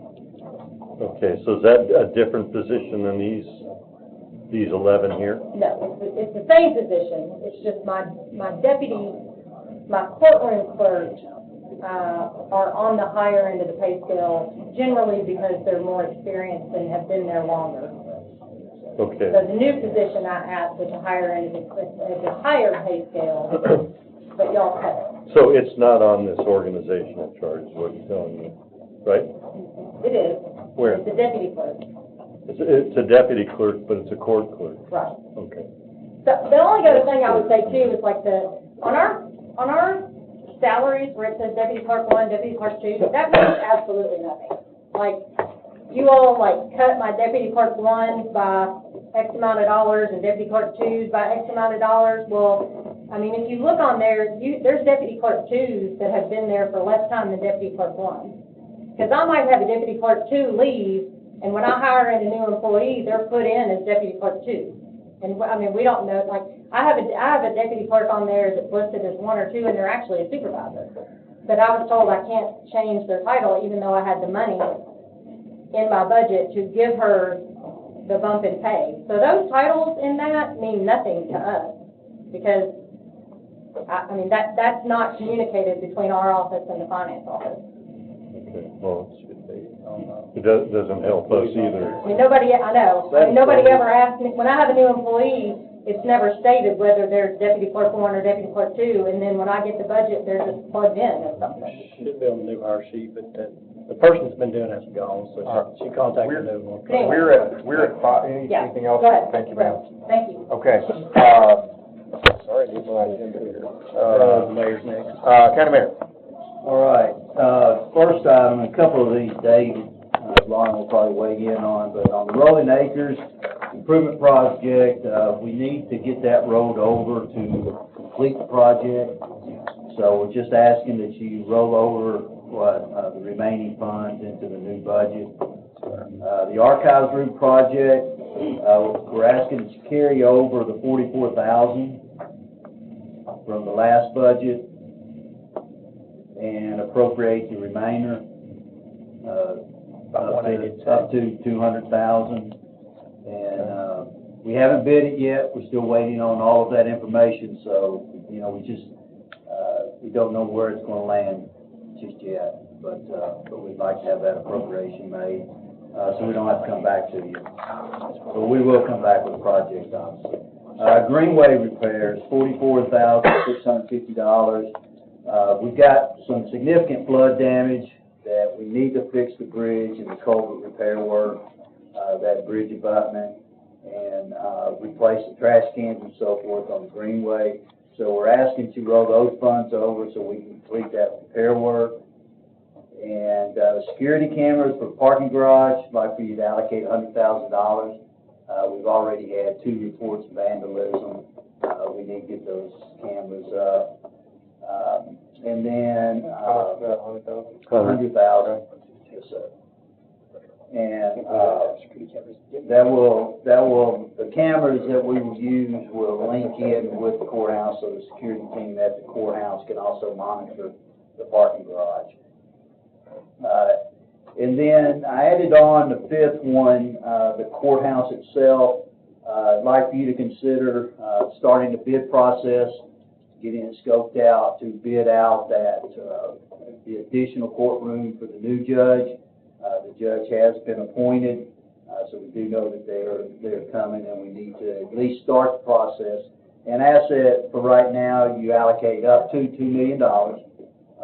You know, we'll see where the bid process goes and see if we get it done cheaper. Obviously, we'd love to do that, but I think it's safe. That way we don't have to come back to you for additional money. I did have the tourism on there. Thank you for addressing that issue. So I won't talk about any further, and that is the end of my request. Can I mention item 1? It says Rolling Acres pedestrian improvement, but that's actually to do with ADA compliance. And we're trying to move toward ADA compliance. It's not just doing some kind of park or anything. I think that's what some. Oh, it's the ADA? It's the ADA one that Josh talked about. Pedestrian improvement. Right, and it's $257,350 and $21,325 that needs to be carried over in the capital projects to do the project. Okay. And Judge Gay, I know you called me to speak briefly if you wanted to on the. I just want to echo briefly what the Mayor said. Been 2 changes since I've been here. One is we're in the building now, and 2, we've got the new judge. Jennifer Nichols is starting on September 1st, and I've already met with her, and she is planning to help me alleviate backlog in jury trials. I've got 7 jury trials roughly from here to the end of the year, and when she comes, we're going to have about 40. And we're going to try to try 2 cases a week. I had talked to one of the commissioners who voted against this the last time, and what the mayor said is what we suggest that you all do what you do, go through the bid process, pick what you want to pick, and please fill out or build out this courtroom because we need it badly. Thank you, Chairman. Thank you. Sheriff's Department. No, go ahead, sorry. Brown. This Greenway repair, where it is? It's at Station Camp Greenway. Station Camp. Yeah, down near the Douglas Park House. Ms. Miller? Really quick, we asked for the 690 for tourism. I was curious where we got that number, because it was more than we voted on. Well, That was, based on the FY '22 numbers. So, Yeah, I mean, we voted it. but, yeah, I'm just y'all curious where he already. got the 690 number versus the Get the 7. 23 number, but Oh, yeah. you did the 24, but 23 was actually higher, but there's that one-time money. That's Well, the like, they question didn't we go had. away last time, so. I don't know if they know. What was the one-time That's what money? I don't know. Well, there was a one-time I think it was 27,500, I believe, Yeah. from the, hospital fund that was given to them for, I believe it was a tournament or something, maybe in a passing tournament, I can't remember exactly. Does that increase this millions of effort, basically? We don't know. We don't know, that's what I'm saying, they're a component unit, I think their board may be gonna ask us to look at it, we'll look at it with them and say, you may need to appropriate more to make that up, or alleviate, I don't know, but you at least need to bring it 2,000. We brought it, we did with the, I mean, we did the one, the other is a nominal amount comparatively. But I would suggest we don't revisit that to go up until we, until we hear anything more, let's, let that thought go. We've already addressed it. Sanctuary, we're not sure. Mr. Klein? Just quickly, maybe this is a different time for conversation, but the archive roof, what are we waiting on? I know that there was an HVAC unit that was, Yeah, But and that- we've just gotten clearance, we worked through that with finance, so we're starting to work on the HVAC unit, but I wanna get that done before I get the roof done. okay, well, So- it's, because it's the parapets, not the roof. Right, well, there's some roof damage that we have to fix. Yeah, and there probably will be after this And too. there may be after you get that air unit changed out. You want the short of it, David, is Yeah. that same statute you've been dealing with that says when an architect or engineer is needed. It was to change out a geothermal unit, so the question was, did that change electrical or mechanical? Our local engineers talked to, or our engineers talked to other ones, and he said he don't feel one's needed, he does not feel it really changes electrical or mechanical, so we're gonna run forward without one. Okay. That's where we're stuck at. Really, you guys need to get with your group and see if you can lobby to straighten some of that verbiage up in that statute. It's really a pain. I'd love to. Any other questions for the mayor? Sheriff's Department, sorry for the false start. Maybe you can tell me how. Your county. I'd like to ask this committee to relook at 3 different items. First was the additional training deputy that we had asked for. We'd like for that to be put back to the original budget proposal. We have 300 people that's in the training, 3 people. I mean, they're overworked. And we've asked for it for a couple of years, it's always been cut. So the second thing being the additional person for the court security lieutenant. Because we have so many court officers now, we need another supervisor. And then the third thing is to the reestablishment of the adjustments made on the step raises.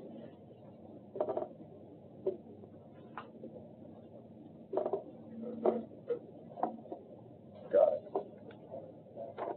And that was, so basically requesting, reestablishment of what you all had originally requested for Yes. the raises. Yes. Okay.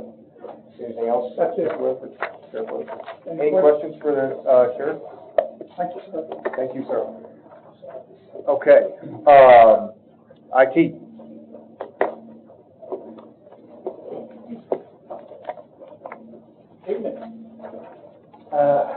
Fortunately, our department didn't get any budget cuts at the capital project. Thankfully, that's not, front and foremost right now. We can revisit that next year, so I'm going to ask to reinstate that. I did write him an email there. I did reference one of my employees. She's administrative assistant. We call her office manager. I did look at every administrative assistant in the county. There's only 2 that make less than $50,000. And I did ask for her to be brought up, and I'd like to see her at $50,000 too. What's she making now, Robert? She's 45, and she's gonna get a 5% COLA, that'd bring her to 47,250. But I think she's worth every bit of 50. I mean, if you look at the one I referenced, same classification, same time. Actually, Kim worked here longer than that. She just come to us from another department. Oh. So I'm asking for that. And what we did with the help desk is pretty good. I still think we're a little behind across the board with most of our team, but I think the new salary somebody taking care of that. However, if we can't get her up to those numbers, what I propose is that you guys take a look at my 5% COLA, which would be $6,536. And I'd like for y'all to bring that down into their line.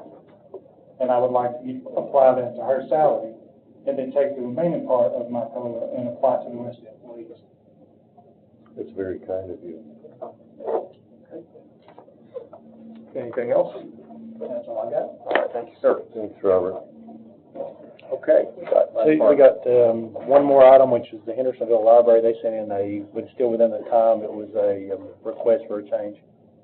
Okay, is Ms. Daniels? Go ahead.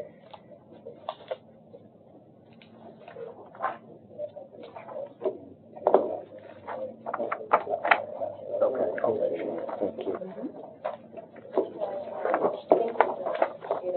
I spoke on this a little bit earlier, but, I sent you guys an email with the adjustments.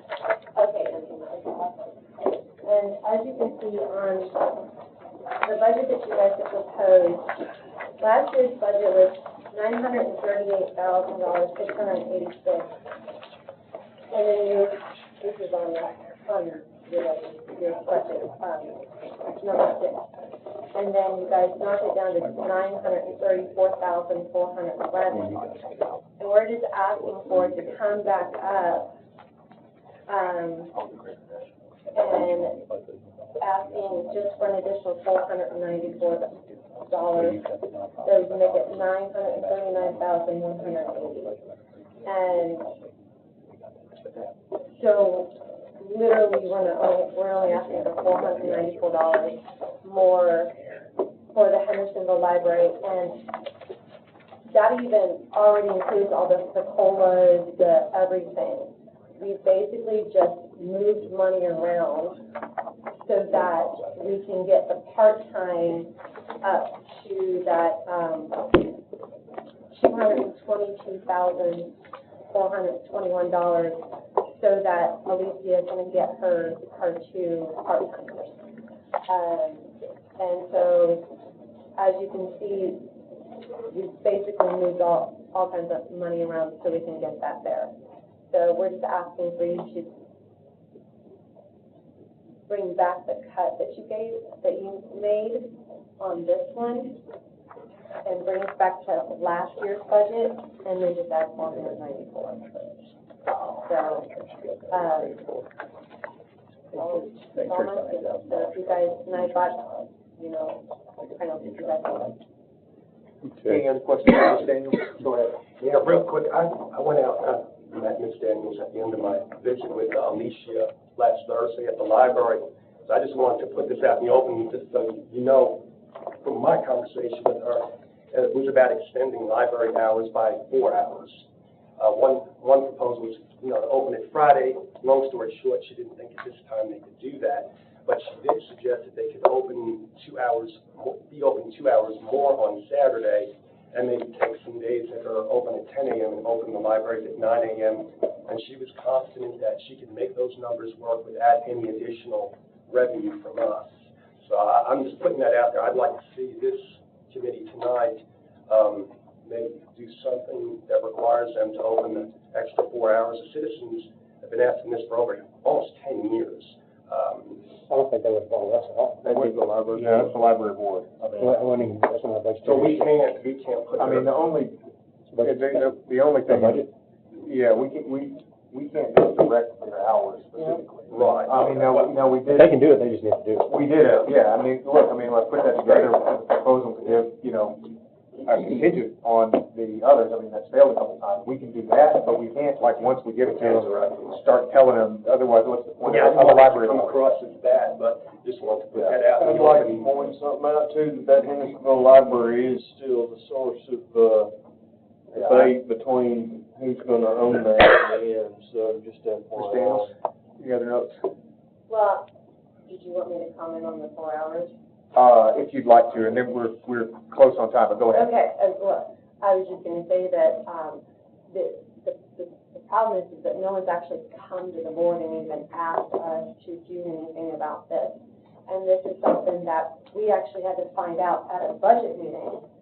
And actually, the budget is supposed to be approved by us before it's even presented to you guys. And so it took us by surprise. And what you talked to the Lucy about is fine. But this does come down to the library board really has to talk about that because then it's the money and all kinds of everything.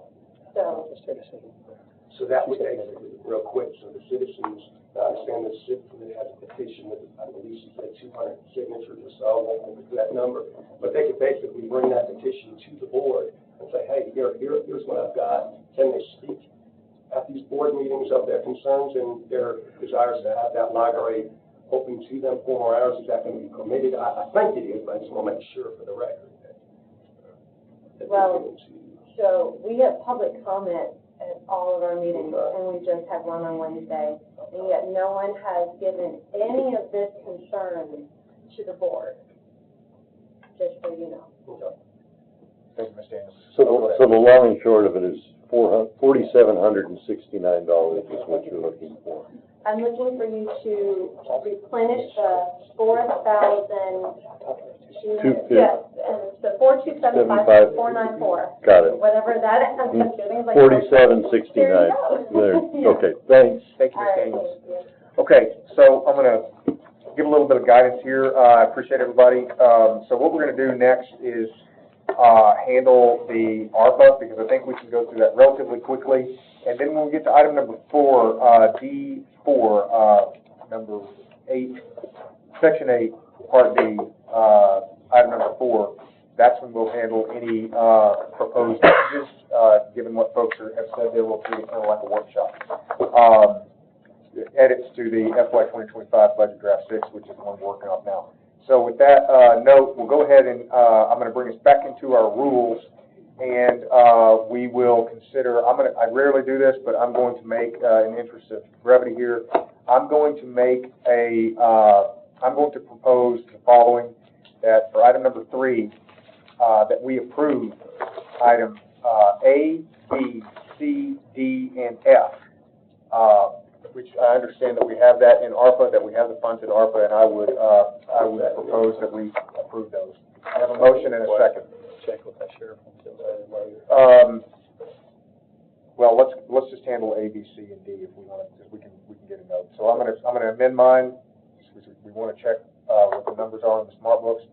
Item A, B, C, and D. That's under 2? That's under 3. Oh, 3. Under ARPA. Oh, okay. We've talked about I'm these sorry. multiple times. Each of these, I know A, B, C, and D are ones we've talked about on several occasions. So I'm going to move to approve those. Is that good with that? All right. Motion and a second. Let's make sure we clarify what the amounts are. Yeah.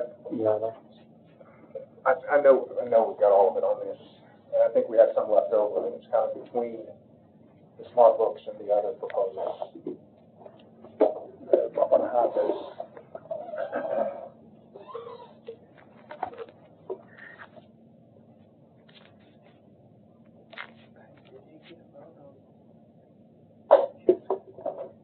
Sorry, I know I apologize. Did he get his vote on the group?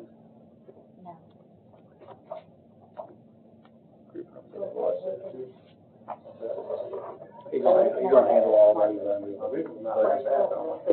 I want to see the amount available going down. We're in discussion. Here. We didn't take a vote, but you made a motion a second, so we're not clear discussion. I mean, we're on 3, A, B, C, and D. Let's find out the amounts of each project. The first one is the Hendersonville one, and if the total is, It's like 1.75. 1.75? 1.7, 1.75. Is it 1.75? So do 1.75 plus what was Millersville? Let's go to the next one. 21. 521. 521. Okay, and what's the last one? The Legion Post. That's something everyone Was knows. it for the Legion? Yep, it's my way. Okay, and then, let's look at the White House. What was White House? I think it was like, Hey, we got the documents right here. yeah, it was. Okay, what page is what house? It starts on page 713. I don't remember the American Legion. It just now is, that was the last request we received just the other day. Estimated investment said $500,000 for that one, so we'll be at the White House. What else? Sheriff's office. What now? This one? Is it got the amount on it? I don't think it is. They talk about 500,000 here and 900,000 today. No, it was a.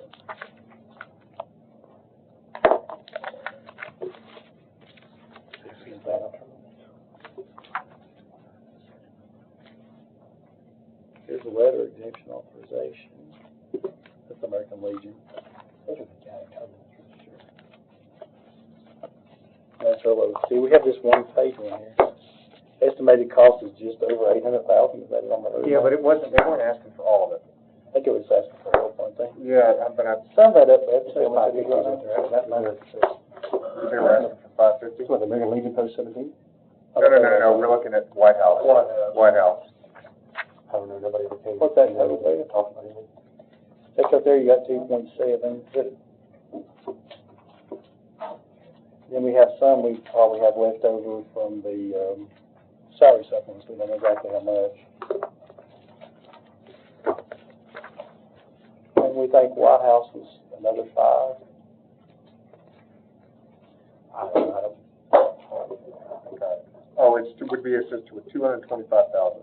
Okay. 225,000. Can you put 225 in that? 225,000. I got no memory of this at all. He talked about it. I remember, it was the request was Right. The American Legion? Oh, no, the American Legion was lost. all right, so how much is all of that? Some of that may have go down one more. This here?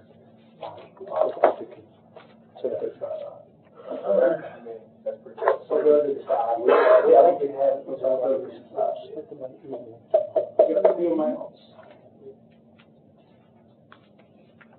Not that amount, which is slightly less than if you could go up here. We think some of the other maps available. Okay. So those two together should give, so if you just make a motion to adjust that as needed to fit that. Okay. Let's introduce it tonight, we'll adjust it. That's fine. I don't know what the. That's your motion. Yeah, so it would be to, make any adjustments necessary within our funding, I'm just gonna adjust the motion slightly in order to fund requests A, B, C, and D. You want to say the amount for the ones, the 225 for White House? Yeah, within that is the $225,000 for White House, that's my motion. 500. You're good with that one? 500 for Legion, okay. Go ahead. What does this look like if we split it even in between those 4? You give them all the same amount? Well, we don't know the exact, so let's just take the 2 point, go over to the right. What does that net out to? Let's say we run on the 2.9 million and divide it by 4.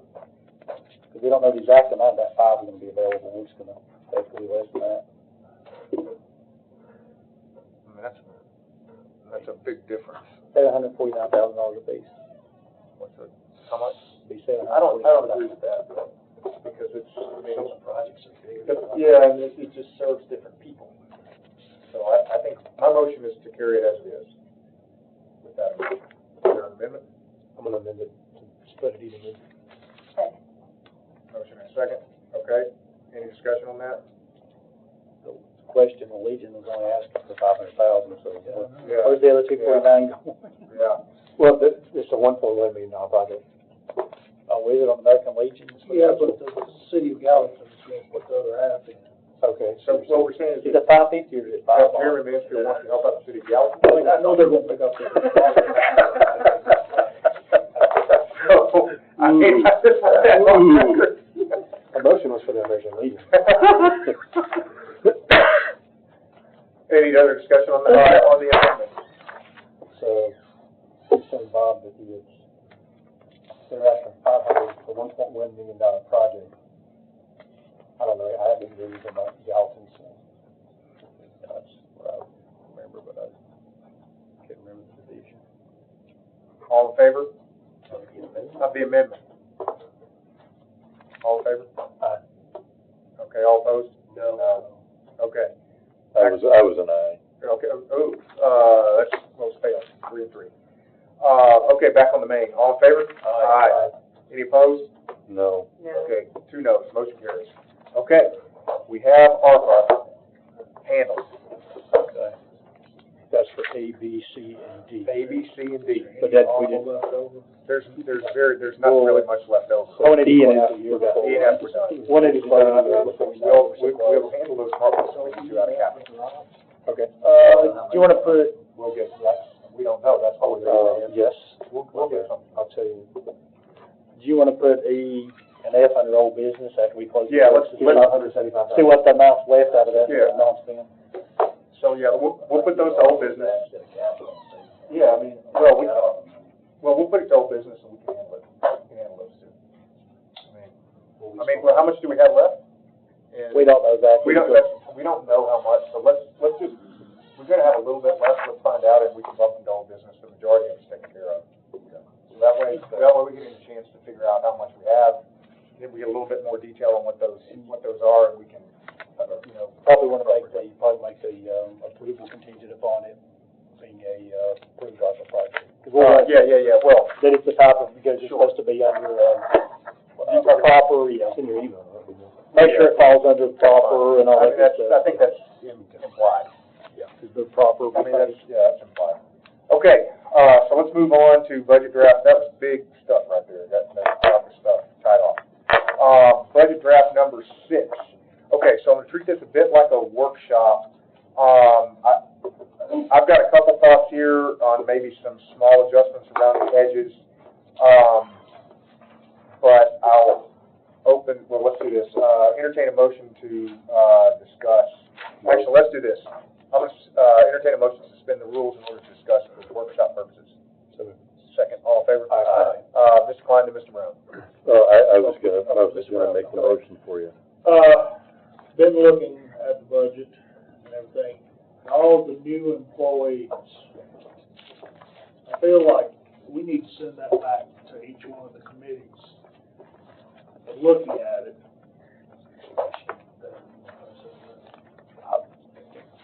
Can I say one thing, just kind of maybe throw a little bit of a monkey wrench in there? If you take these ones that aren't here for hearing tonight, and you send them back to the committee, we're gonna have to wait for a committee. After it comes back here, they're gonna get a chance for another proposal, you gotta give them 10 days after your change. And we gotta have 10 business days after notification. Then we have to have 10 days before publication for a budget, you have to put it August 31st. So I don't think it's logistically possible right now to do that. If we do that, I don't think you're gonna pass the budget by August 31st. Okay. So our point here is that we should consider only these items that were under 2, A through L. But you understand what I'm saying, Mr. Brown? Yeah, we're talking about $3 million here. And we just have no input from committees. Highway, Library Board, HMS, HEMS. Like I say, the rest of it should be in the budget. Had a lot of questions here, generally about other things. Again, certain committees should be looking at and giving us a better answer. I'd pass it out and just let y'all look. But I'm not trying to throw any wrenches, but my thing is, if you send them back to the committee will have to look at it. It's gonna have to make the budget, we're gonna have to notify the department. After we notify them, we're gonna have 10 days to come in here and make that. After we get it together, we're gonna have to post at least 10 business days before you approve it in the paper. Yep. So we'll go through another whole draft. So you're saying that the committees would all have to do a special called meeting in July, probably? Just follow the notice requirements, yeah. So probably late July, and then you're looking at the notice of budget, and then Here's the thing, I'm gonna, Mr. Brown, I get, we could go into more detail, I'm gonna be very hardcore against it, and the reason why is that, at this juncture, here's what we have. We have, you know, maybe some movement around the edges, but we have a budget that is, it's balanced in terms of long-term planning. It's not putting us on a trajectory for a tax increase. And what, you know, given that, if we took none of the changes that were asked for right now and just passed it as is, that would be better for the departments than going back through this again, because, you know, you've got, you know, there's a point at which there's going to be some fatigue about, okay, we think we're almost there, and the departments kind of know where things are set, and now we're going to put us all through one more thrash. That's, I mean, I get we could go deeper on it, but that's going to be why I'm going to be against that if we want to try to push this. Well, with all the changes that were just requested, would we still be balanced? Correct. Well, we don't, I mean, we can handle that. Well, I'm not saying we necessarily need to do that. Yeah. I'm just saying that if we struck them all, it would be better than going through a full turn. Yeah, can I ask one other question? We at some point decided on a 5% COLA. The COLA for last year and this year, according to Social Security Department of the federal government, was at 3.4. Why did we go to 5?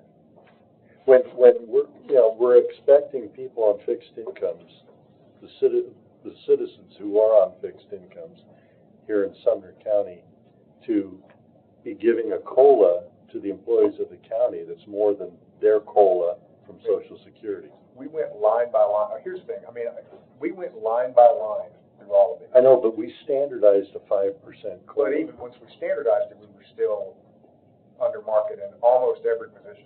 You were lower than that 8.9 per year. And a lot of that was because last year, we're kind of offset a year in a way. Last year, we were at between 2 and 3%, and the rest of the world was at, you know, around 8, 9. And then other government departments were at, 4 and 5. So we're just offset. I think they were like 8%. That was the year before. That was before we were even elected. Right, but I mean, that year the employees didn't get a very large raise. No. We're talking the last year. Last year it was 3.4. I've got it somewhere. Yeah, that was us, and that was. No, but I'm saying Social Security. Okay. They published the 3.4. We did 2 to 3. We had so we were probably 1% underneath. I'm not trying to search for you. I mean, at the end of the day, what Here we go. The flat COLA is less important than what we're looking at versus market. 23 they were 3.2, and 22 they were 8.7, and 21 they were 5.9. So the employees were actually lagging for a couple of years. Well, and I don't know what we did because I wasn't here. Yeah. 1.36. We're catching up. I mean, I'm not trying to throw previous commissions under a bus here, but for all, and I might have been really direct with a couple people on the phone, and I apologize when folks were calling me. But I'm going to say this, for all the hate that this commission gets, and it gets a lot for being mean and nasty, we're giving the best freaking raises that have happened in this county in years. So I really hope that people remember this every time we talk about how nasty certain people are, or that we're trolls, or that we sit on murderer's row. I really, really hope that people remember this, because the percentage, what you just said is what we're correcting for. Yeah. You're correcting for it. So I don't want to change it, and I won't say anything more about it. You won't hear me say another thing. I don't want to talk about the previous commission. I'm saying this in a bit of defense of this commission, who take a lot of stones, because we've cut a lot of stuff. We cut stuff like the Comer Barn. We came in and we said we were going to cut extraneous stuff in order to help employees, and that's what we're trying to do. And is it perfect? No, it's not. I mean, there are very good arguments here that, maybe we made some adjustments that were not exactly on point everywhere, but man, the spirit of this has been to take care of the freaking employees. Yeah. So I'm not going to say anything more about it. I've gotten animated enough, and I know I've gotten animated on the phone call with a couple people, so I'll be quiet. But anyway, so I'll get off my soapbox. Are there any adjustments here? I've got a couple of them I would like to consider. there is, so long as it doesn't like materially change. The way we're looking at two things, if somebody requested a change, like, then there wouldn't be an issue of a hearing, or if they're one up here tonight that has asked for their second hearing and you make any changes. But the ones that did not ask for their second hearing and you change something tonight, No, they're gonna have a chance for their. I'm right, and I'm not suggesting we change anything other than some of these that were requested. Because if you do broad changes on cost of living. I agree, which is why I don't want to make any of those. Okay, okay. So I'll go ahead and go down here. These are some of mine. I think we should carry them, vote them up, vote them down. The election commission, we just took a vote on that to add, I think we took a vote on that, didn't we, to add the 35,000? We did, you'll vote on everything at the end anyway. So we did that one. I just think I'd like to move them with votes as we go. That way, we're all on point. Planning and engineering, I'll make the motion and it can vote up and down. I'm just gonna go quick. Planning and engineering, I make a motion to just reset that for 1 year back to where Ms. Norfleet would remain. I'm not sure that I'm good with this, but I'm going to go ahead and make the motion, just because we're doing a lot this year, that Ms. Norfleet would go back to Mr. Sutter's office for a period of 1 year. That's the motion. Is there a second? Motion and a second. All in favor? Aye, two. Okay, motion fails. Okay, assessor of property, after listening there, I don't want to make huge changes, but I do understand, what I would like to consider here is to grant the assessor of property, and tell me if I can do this, $15,000. So, and give him the discretion to move it out, or we need to put it somewhere. My concern is that we're not meeting his statutory numbers, and he brought that up at the budget. But he didn't, my problem with that is that he didn't request it. Here's kind of what I'm looking at. I mean, I'm not against it, I'm just like, if he didn't request it, then does that open up? And Eric may have a different opinion, but here is what the actual statute says verbatim. Makes me think that once you didn't take his original presentation, it says, I think they're allowed to make a completely different presentation for some reason. Is that something like that?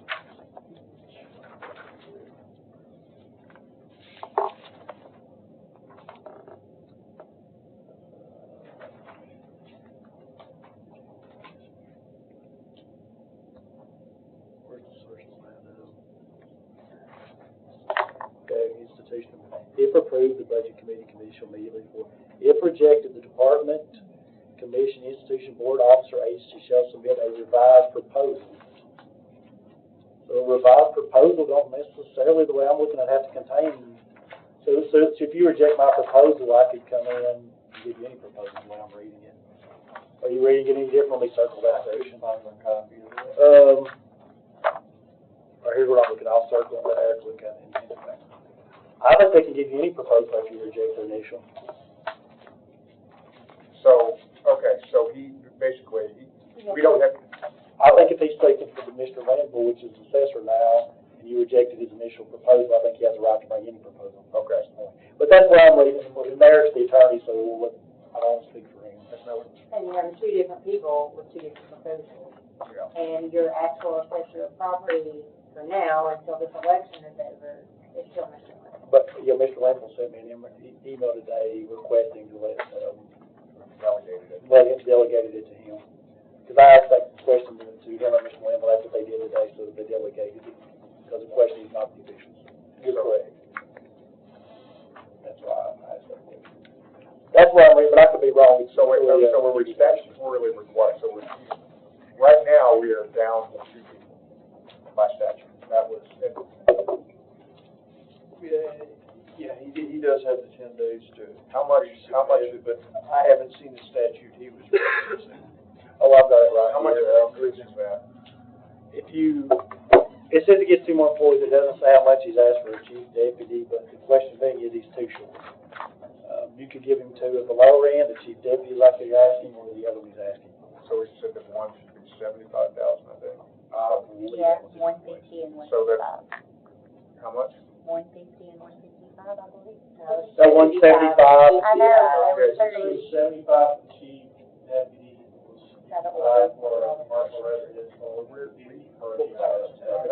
But that would be one over. Yeah, but his position will be vacated, it'll be empty for him or somebody else. Or you go to assessor, your position will be vacated by you, so you'll have that third position. So- for whatever. I think They want two new ones. two new is two net new, that's the way I kind of read that. Yes, we'll versus moving up in that position and slotting in something filled is still budgeted. Right, so So yeah, it's a net of two. so he'll put somebody in his, but it's a net two right now. So, yeah, And right, based but on then this, that line item is still there. You get two employees. You just, the person will fill it. Yes, but I'm not counted in the employee pool any longer when I was out of company. But his spot will be open. But his So you're on spot that. will be open. Somebody will go into your spot, you'll have Spaces, not faces. You're just gonna have like an empty spot. whatever your salary is, will be available for Whoever. you'll go to your assessor salary. But you're a mapper right now. GIS administrator, actually. But if it's the So same, I think to be on the safe side, we should add two. that's really up to your discretion, what to. It's 9,000 is the threshold for number two, so I forgot how many lots they said we were. We took the first one minus that 4,500, divided by the total, it'll be 93. And if you even round it up to the. It's 93 after the reduction of 45? Before. Before, so It's it's on like I Mr. said, Linda's it's one more. One more employee, so. That's how I'm reading it.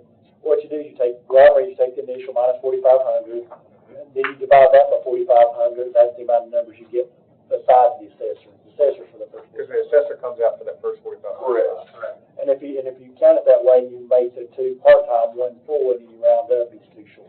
I think that's the way I'm reading it. Well, we were talking about, he needed 19 people to handle all the lots, right? That was, yes. All the parts.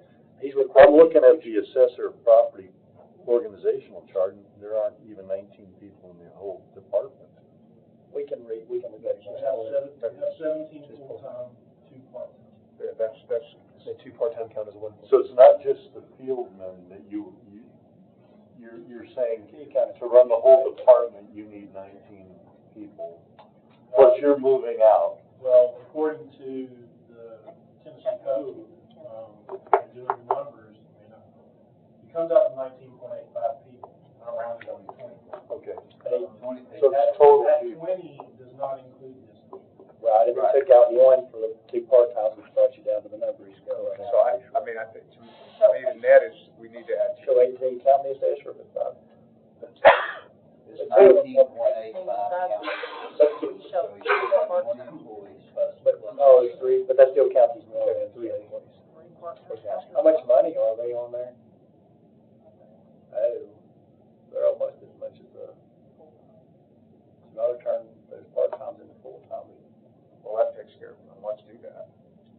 Just turn those two into full-time. And then it shouldn't be as big of a bump. Just, Yeah, because your market, yeah, looking at this. pull those, let's make those two into full-time. Where are they at? Bring that to 42,838. 42,838. All right, so, I mean, where's that for the rest of them? So. Those two aren't full-time employees. No, these are part-time clerks. Right, well, what I'm saying is we would. We'll give you two full-time, cut that money down. We're gonna, one full-time, we're gonna make them, well, no, we're gonna, this is gonna become a full-time, this is gonna be full-time. You're gonna lose that part-time, but you're gonna get new full-time. And then, so these would need to become wrapped. Yeah, with all the They benefits. bump those up and they'd have to be wrapped with benefits. Well, Then on top of it, we would add one more. The easiest thing to do is to increase the salary to what's full-time, add benefits, and then move without one. Oh, you only need two, that's right, so. I don't need two more. So, yeah, I mean, just change those to full-time. And then, What the easiest thing to do is say, make them full-time with all the benefits. yep, Add the, amounts up, and then tomorrow let us get with Mr. Linville and him, because Linville's delegated to the new assessor.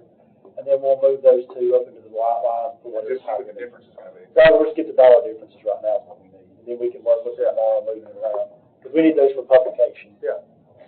We give us the authority to move them around with him. But how much do you want to put in for the positions? Well, let's make them in line with the others. Yeah, well, what he's asked for is the chief deputy. Well, I mean, that's fine, we can, if we, I mean, he's got a large. Asked for him, and then we give him. Well, I thought it was. I mean, look, I would, here's a call. Base is 42, the median is 7 to 10 years for a clerk, for a assessor's office.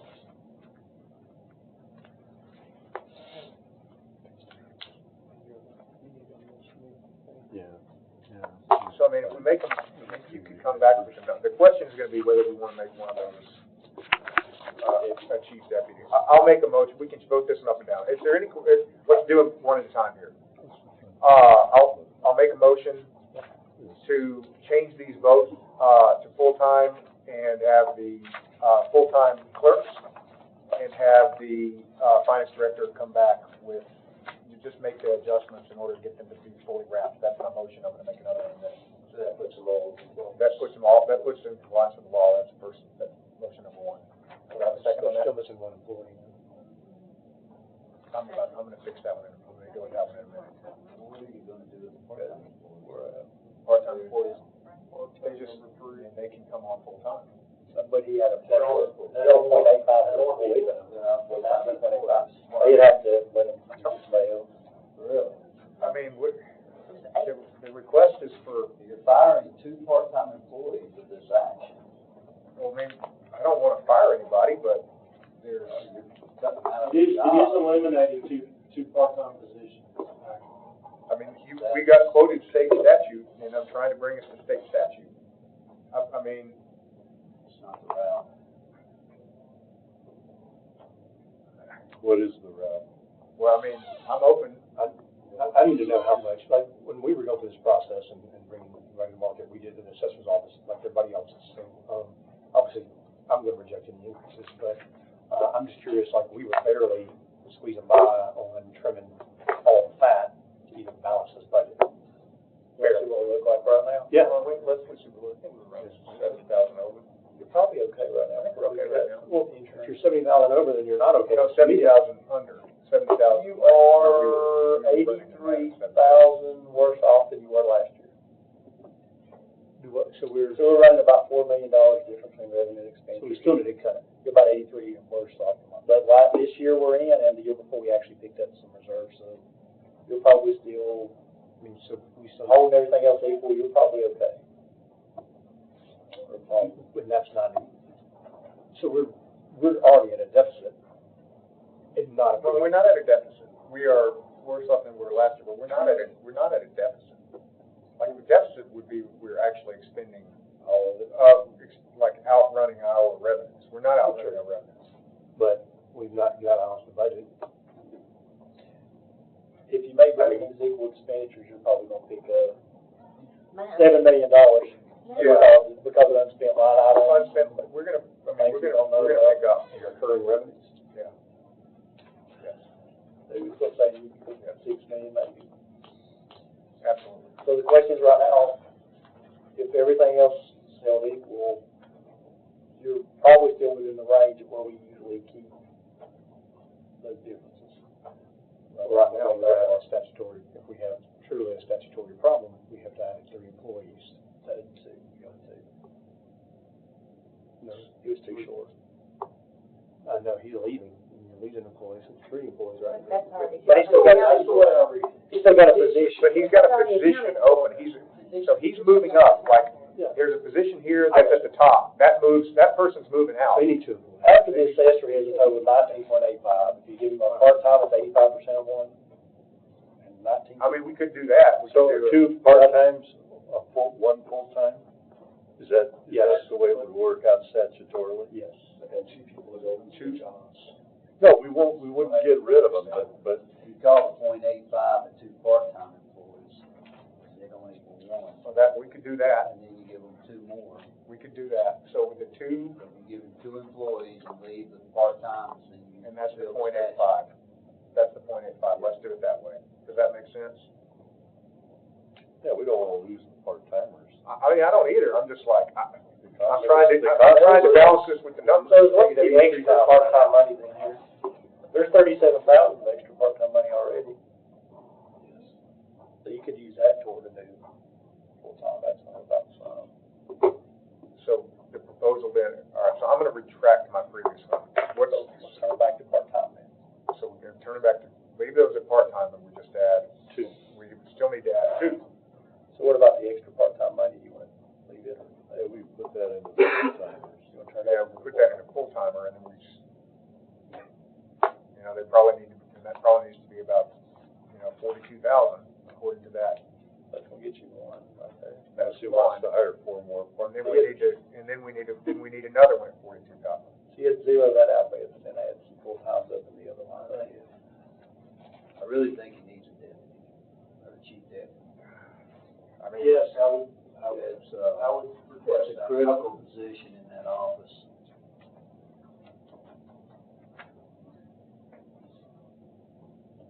I mean, Any constitutionally elected office has a chief deputy, and like I said earlier, it is a integral part of the office structure.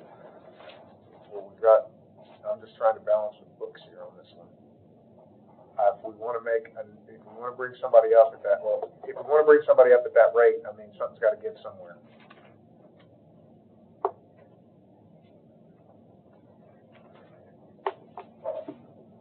Any suggestions here?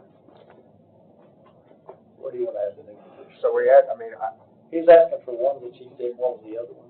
What's the cost? Chief deputy, about 75,000. Fully Fully wrapped, that'd be about 55. Fully wrapped, that'd be about $100,000.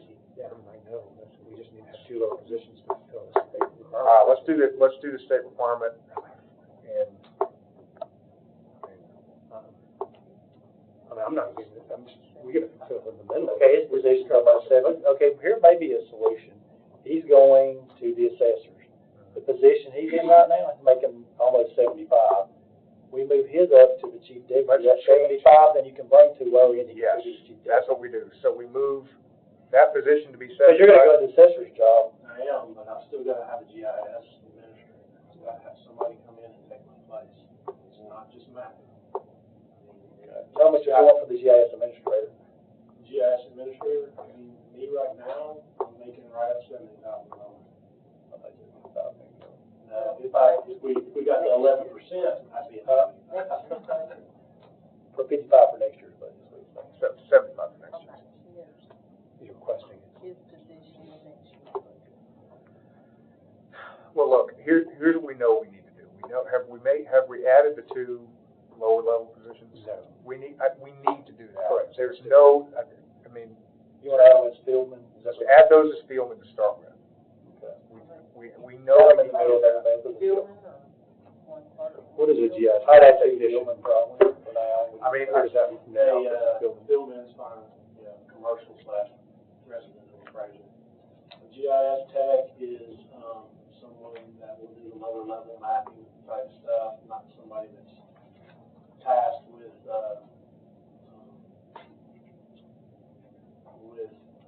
higher level data analysis, things like that. Okay. Here's what I'd suggest on this. Let's continue and see where we end up, because there are a bunch of other, you know, if there's some room. What dollar did you want to use for this too? Was it 42,000? I think that was what the benefit. What are you talking about? 40, yeah, 40. I don't know, I mean, that's a clerk, that's not for a field. Oh, what's for fieldman? I didn't have it. On the first survey, you're like 58. It's about a real property appraiser. That's correct. Yeah, it's only showing the, medium, for 7 to 10 years. You don't need a real one, you need a commercial one. Well, I need a real/commercial. What's that showing? 60. At 7 to 10 years, that's the only data we have, and it's 58. Real property appraiser. Let's go with 58 for both of those. I mean, that's gonna. Commercial property appraiser is 47, clerk is a 42, chief deputy at 105. It's not personal, it's real at least. Yeah. She was go that line across and add 58 there. Wow. And copy the one above this line across and just change the start date. You know, get it.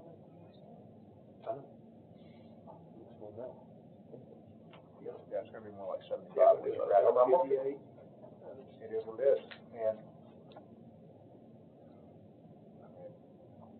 okay. We're trying to fulfill, and that's our obligation, we gotta hire and do it. So you look through cost estimate, you keep it.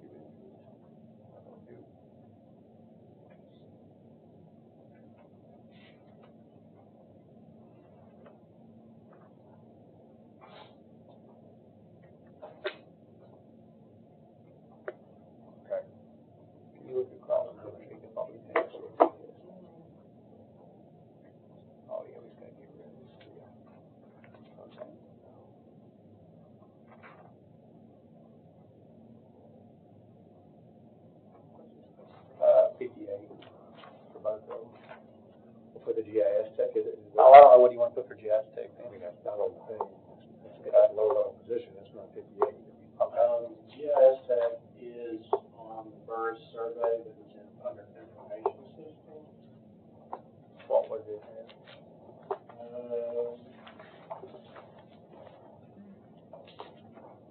He's, 61. It's actually 61, 623.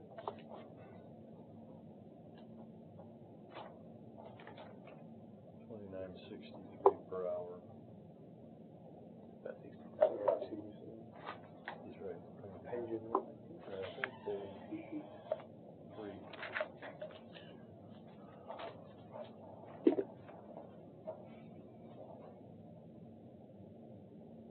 That's it. I mean, that, the median start rate is 53. Yeah. And that's your new position, so I would start at 53. All right. My recommendation. Let's do that. 53 for the GIS tech. Yes. At the bottom of it, on the top. The other way around. Let's take a look at where we're at after we're done with this. It's gonna add a good bit. We had it, about $140,000. Yeah, it's gonna add a lot. We're gonna figure out So something. that, Not be got any more. 167,000. So we're, okay. Nobody cuts many positions. About 188 now. All right, so let's go. Beth, can you click on the, risk management, make sure it looks like it's in line if we did those adjustments? After those adjustments we made earlier.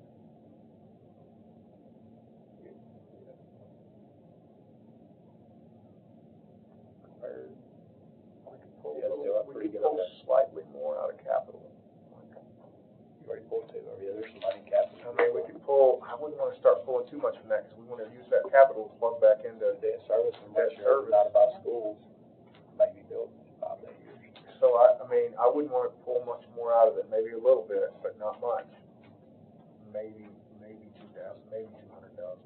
You know, 200,000 more is probably Debt service? No, not from debt service to capital, from capital into general.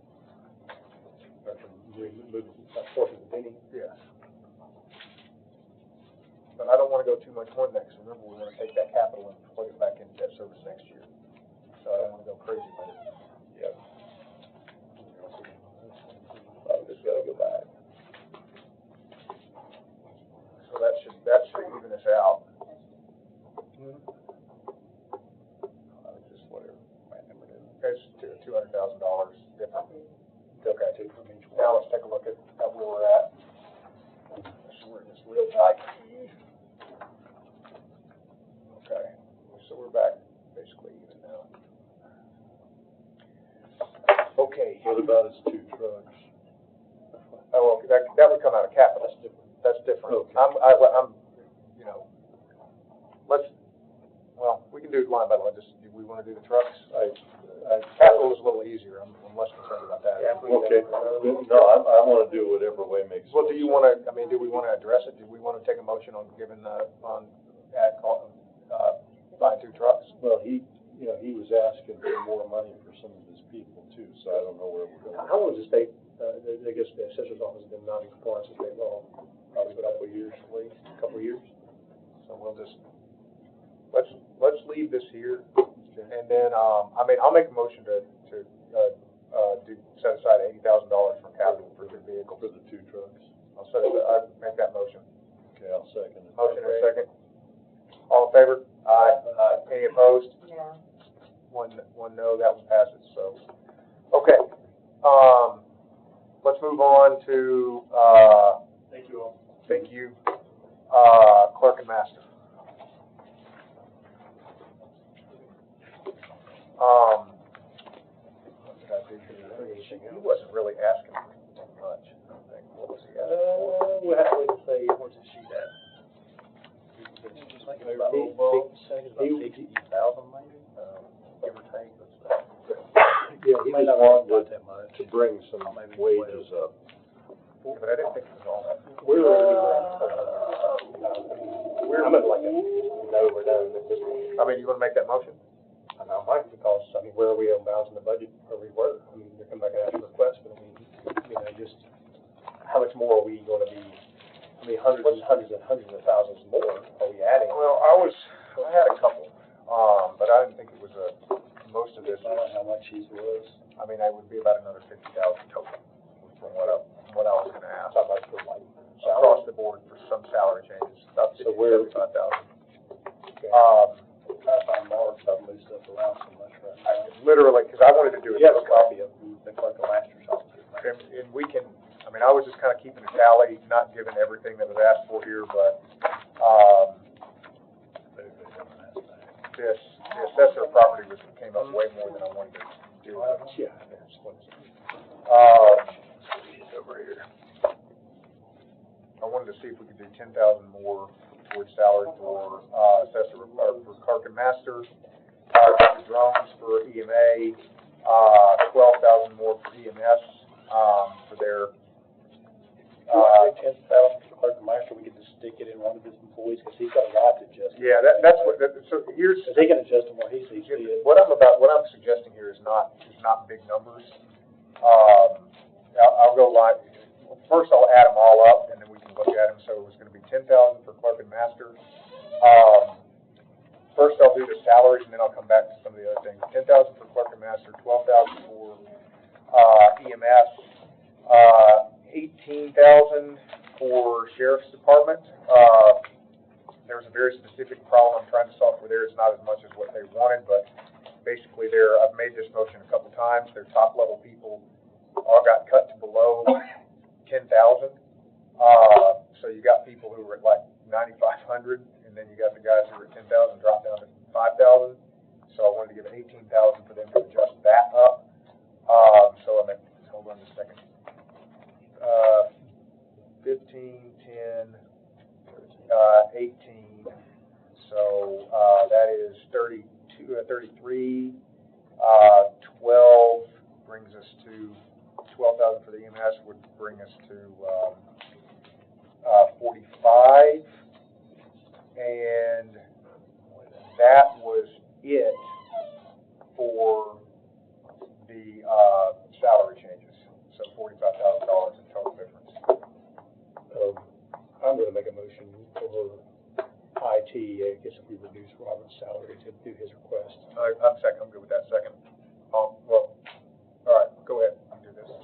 That's your motion. Just for IT, I just wanna go and get that out. Yeah, that's fine. Yeah. So I second that. So is that what you was Just do what he had. He wanted to take his COLA and give it to So his I people. wasn't expecting a session property, so, and then we're trying to It's net balance the net. budget. All in favor? Aye. Any opposed? Okay, so that was taken care of. So I'm gonna go down here. So for reduce assessor property, for clerk and master, I would make an amendment to add, $10,000 overall budget. I'm gonna make, I haven't gotten there, I'm just gonna do his drums. So, but we're doing salaries first. So, $10,000.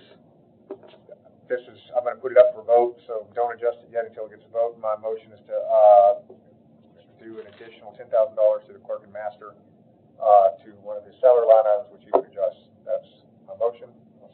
Motion and second. All in favor? Aye. No, Beth, I would just. All opposed? No. Mr. Brown? State your motion. So I'm basically gonna give the clerk and master $10,000 more in salary that he can distribute, among his folks. I mean, at the end of the day, that's what we're doing. You put it toward a line item, Just put it toward. they can adjust it anyway.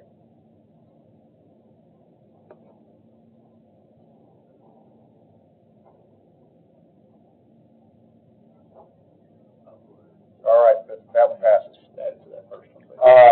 For EMS, I want to make a motion to add $12,000 for the same thing. This would go. What I did, I came to that one because I added basically we cut all of his top line people back to nothing. I went on and said, all right, let's add like 1250 or something like that. I was doing a little bit of math. It comes out to about. Yeah, we could just do it here. That's one line item, and then let him break it out. Yeah, I just wanted to go ahead and do 1250 for each of these.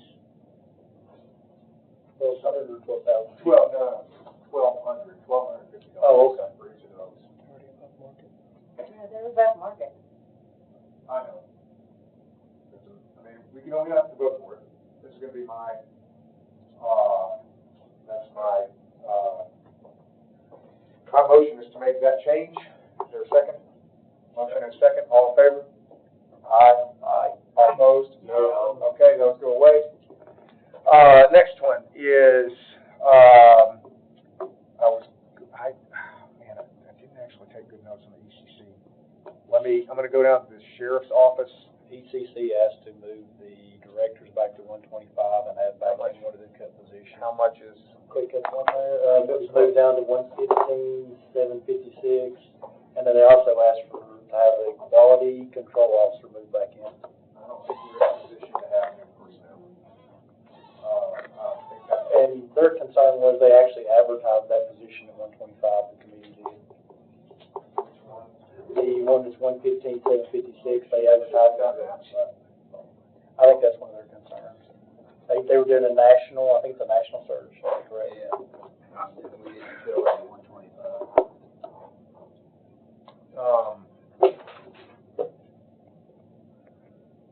What's anybody want to do on this one? Remember, at 125, we only pay 40,000. So the net, so what that would be is that times 0.32. About $3,000. So it's not that, all right, you know what? The rest of it about $3,000. I'll make a motion to change that. Motion in a second. Change that to 125, of which that's only net for us of about $3,500. Oh, because we're only paying a third. So I'll make that motion. We have a motion in a second. All in favor? Aye.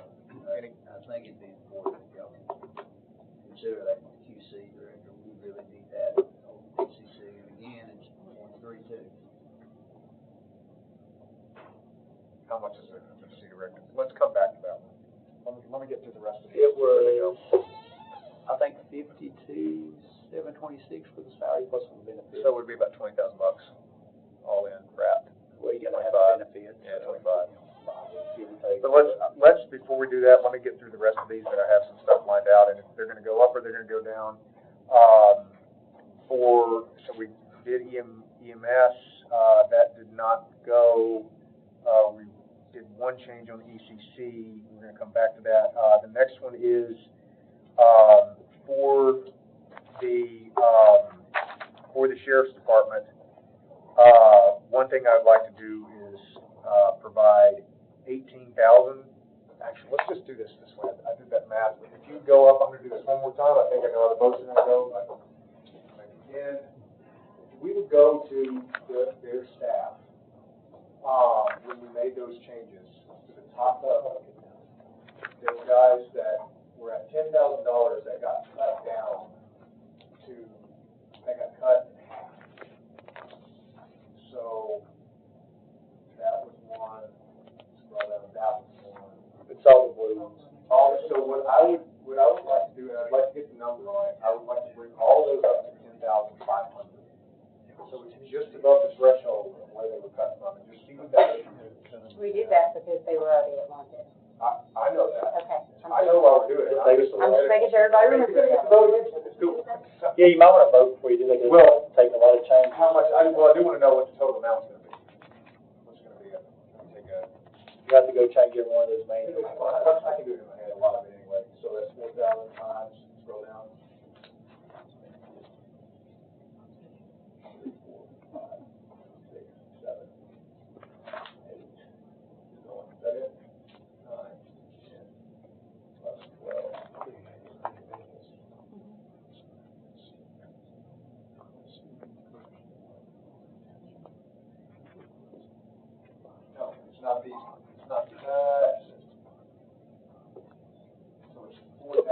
About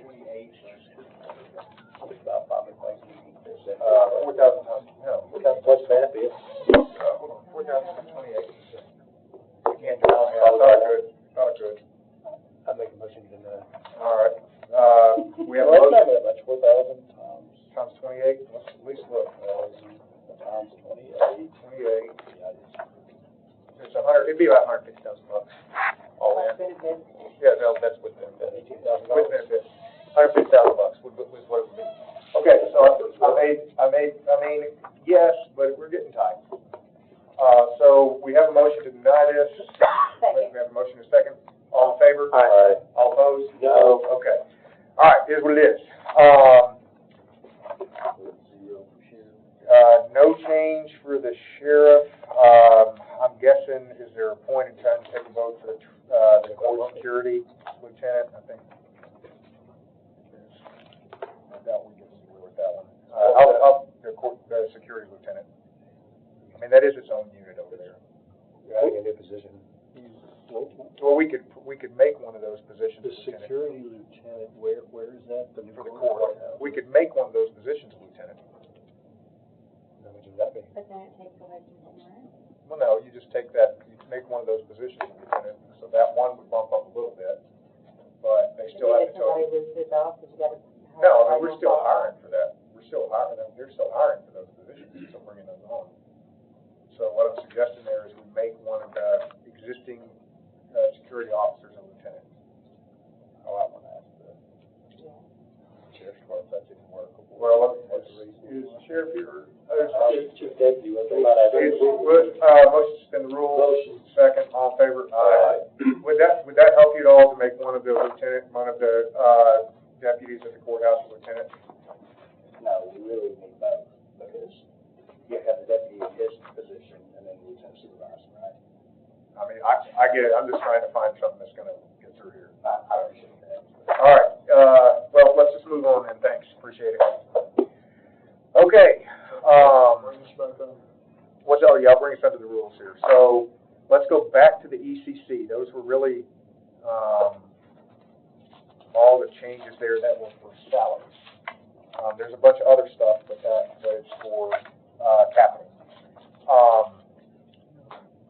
So, let's do the ECC. If we were to add that position, it'd be about 40,000. Circuit. Oh, yeah, sorry, I didn't do circuit court, my bad. So I did, I wanted to make an adjustment there, to provide, it's basically a $10,000, adjustment up that the circuit court clerk could adjust as she sees fit. Alternately, I see her point here, right? Like, the little guys are getting less than the big ones. The other thing we could do is basically make them all 1500s to even it out. I don't think that's one thing to do. I mean, I'm good with either of them, but I see her point. I think that's a good solution. Like, so basically you add all this up and you evenly distribute it. Among all those. Keep it net neutral, that's what. Yeah, it would be net neutral, but it evens that out. I would like to give her. She can do that anyway. $10,000 Yeah, more. she can do that anyway, she doesn't need it. That's her right. But like, just to have it on there this way, let's just So do it moved. that way. Second. Motion is second, all in favor? Aye. All right.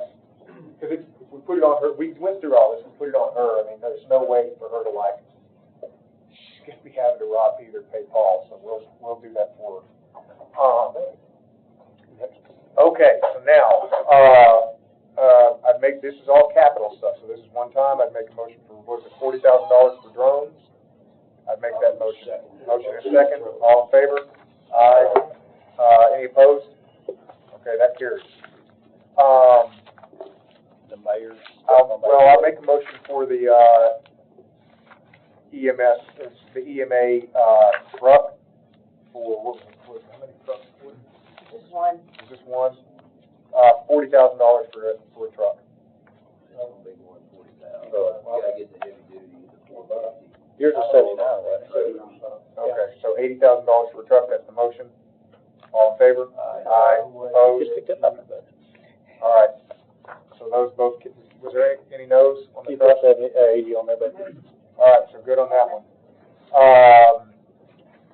So carryover, so I'd make a motion to carry over the archives. This is just a carryover. How much was that? Well, he needed to carry over the 40-some thousand, but we also need to look about the actual roof itself, which is estimated to be somewhere around 200,000.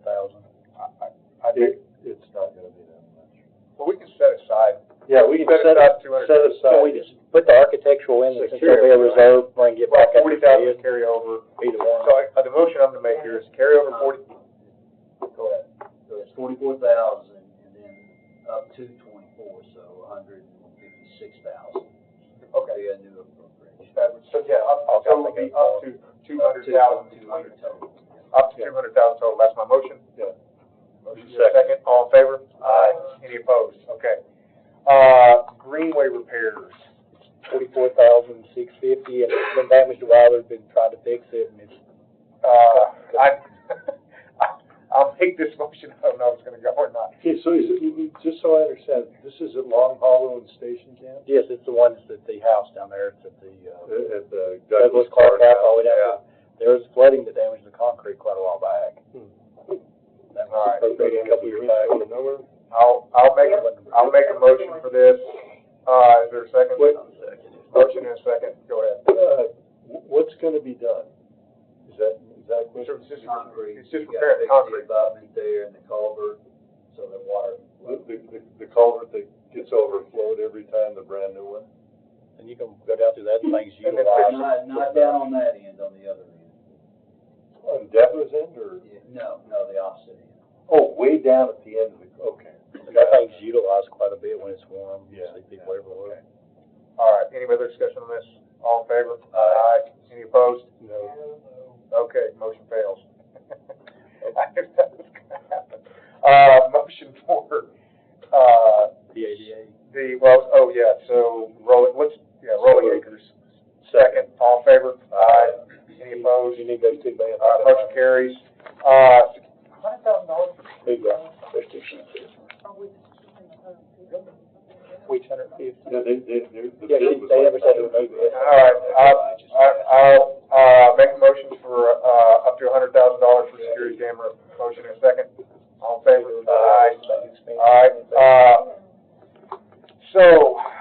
They put the cameras. Here's the cameras. Bet they put 100,000 into the camera. All right, so the big one here, motion for up to $2 million for, courthouse renovations. I so move. Second. Motion in a second. Any discussion on this? There may want to be some.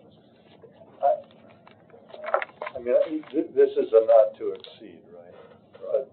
But John, have we gotten any decent estimates from our previous, has anybody talked to Turner? Because we know we Well, Turner, I think, was like 1.75. Yeah, but they have the breakdowns of the contracts of the cabinetry and paneling and everything. I was just wondering if Kim or anybody had broken it down that way. Well, and that's, when we bid it out, we'll have some of that to be sole source, so we'll have to use those vendors. Yeah. But, we probably can get it under 2 million. I'm hoping we get it under $1 million. Once we get it drawn out by the architect and, get all of Well, it done. let's talk about that. Why would we need it drawn out if it's already drawn? Yeah, it's already drawn. Because it says you gotta have estimates. Well, but it's the Same goofy estimates. They said they have to have estimates, and there's a whole checklist of things that architects This need to have. wasn't a build out in the original plan, so this is like starting over. I know, but isn't that space the exact same size as another one? It is very similar. But my same point, they have a good lobbyist. You need to get your association involved to see if they can rewrite that law. It's terrible. This is insane. It says they've got a whole little checklist of things that have to be done over there for an architect or engineer. And is it really necessary? I don't think. You think they step on me anymore? A good old boy network. I got my architect friends going to get paid. So that's where we are with it. We'll save wherever we can, and we'll be working with Gen Ops on it. But We're just trying to follow the rules of the laws. Any other discussion on this one? You guys want to appropriate some money, we hire one, but I don't think you need. All in favor? Aye. Any opposed? No. All right, motion carries. 42. Okay. okay, thank you. Hey, I'm sorry.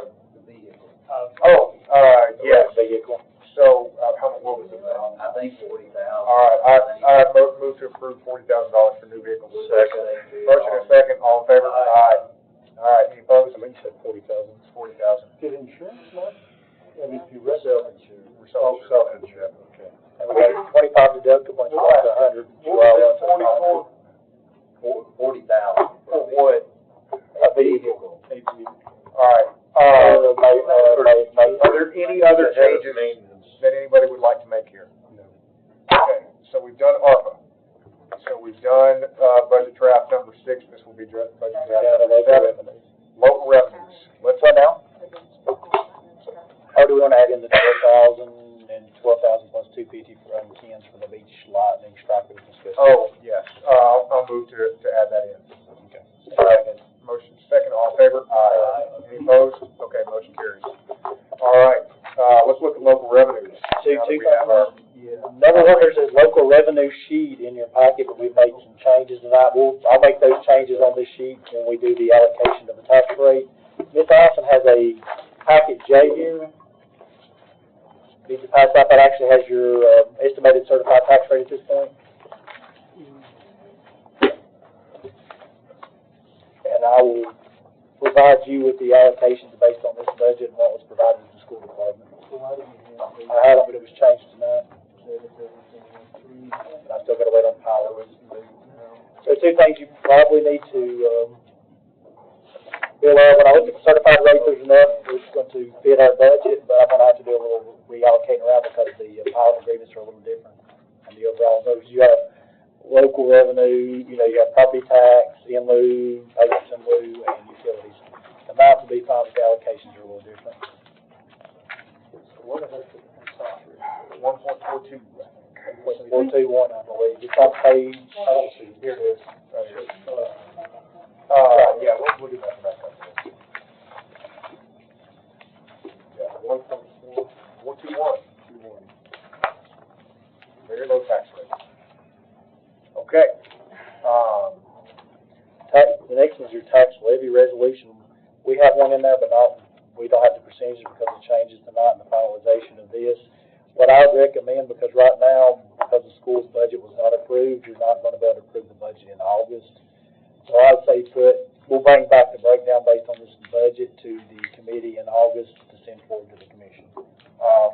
I'm good with that. That makes sense. Do we need to have a resolution here for the tax levy? No, it's the tax levy resolution. We have it here, but we don't have the breakdown. Oh, I see. We'll see it back in August and we'll bring the breakdown. 2.252. Hey, is there? 2.25.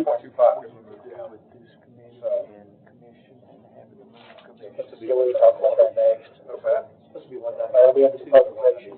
Okay. How much the commission raised? Then it would have been like 1.28, like that. No, it would have still been this. No, it would have been because Commission raised the tax rate. that's what I'm saying. If it was at 1.9, and then that They raised it to 2.6. right, but if it would have stayed at 1.9, then it would have come down way below this because that amount would have been divided by the total property, so it would have been like 1.2 something. Okay, and then the other one is the appropriation resolution. We'll adjust it for tonight. The nonprofit one, we'll adjust it based on the budget adjustments tonight. And then publication. And two things you probably need to vote for. Anything that you've approved tonight that may not be in the budget, we will get it in there. Yeah, I think. Okay. The next one's the publication. Here's where you're going to run into why you cannot have it in July 29th. School board budget was voted down, so it goes directly to county commission, but I need the budget they're going to send to county commission, so that means the school board's going to need to vote on it. They have 10 business days from tonight to provide that to us. We've got to have the publication to meet 10, they have 10 business days. To meet the requirement of 10 days before the county commission, before you approve it, we have to have it tomorrow at noon, so that can't happen. They're not going to have a meeting tomorrow. And let's get it back to them. So you really need to consider, do you want to have your budget the third Monday or the fourth Monday in August? See if they can make If we do the fourth Monday. The fourth Monday is August 26th. Yeah, that would. And that's the same for the commission. Oh, no, I'm sorry, you have your budget on file, so you can't ask if things to do the commission. Do you want to do it on the third or fourth? I would say commission on the fourth. Let's do August 4th. Let's bump it. get the. Yeah, and that's, and one, that's helpful, and two, it gives everybody maximum amount of time to get all their stuff in. Budget committee is on the 12th. So does this mean about the 12? Yeah, we still meet the 12th. Yeah. But then we bump the full commission off to give the school board time to get something back to us. So they give us about 10 days, and I can get the stuff to publish. We So- do budgets until August. So what I'll do based on you guys' approval tonight is we'll publish what you've done tonight based on the final numbers. And when the director of schools provides me his budget, I'll include it in there and we'll go ahead and publish as soon as possible. All right. And I'll contact Scott after his, 10 business days to ask him for it. Because if he doesn't provide it 10 business days, then we'll run with the one he provided tonight, even if it is the wrong one, because we gotta have it within 10 business days. And he's aware of that. I don't want to go monkey wrench in all this, but we did agree to go back and look at the QC person for ECC. Oh, we did do that. We did do that. Because it was $5,000. well, yeah, it's been about $40,000 fully. I thought you got voted. $35,000, $40,000 fully wrapped. What position that we needed for a while. What, can you describe what they do? Well, they basically quality control 911 calls. Quality control 911 calls. Yeah, you're constantly monitoring those calls for accuracy, making sure that the person's following through, doing everything correctly. So we don't have anybody doing that? Not really. I mean, we do. I'll move it $40,000. You know, in construction, we used to have a working foreman. He actually swung a hammer too. Can you have a working Yeah, but I mean, I'm call looking at receiver? this from software development. You don't want to have the people writing your code also testing your code, ideally. Yes, some do. But like, that's the way I kind of look at it. You don't want to have the person doing the audits being the person on the phone. And they're already strapped. Well, I know the turnover's horrible. When they initially set this department up, there was a lot of issues, and it's been dealt with over the years, but we're growing. That's I'm gonna make a motion. It's $40,000. I think we can swing it. I'm gonna make a motion to add that. It's 52. plus benefits, but we're only paying 32% of that. So put in with the benefits and then times 0.32 on the far side, they can see what So, they are. do it fully wrapped and then times 0.32. On that far side, and let them see what So it should be like 35,000. It shouldn't be that much. When they originally set this up, there's a whole lot of quality control issues. And it's been dealt with over the years. They get better, yes. With them growing, it's probably,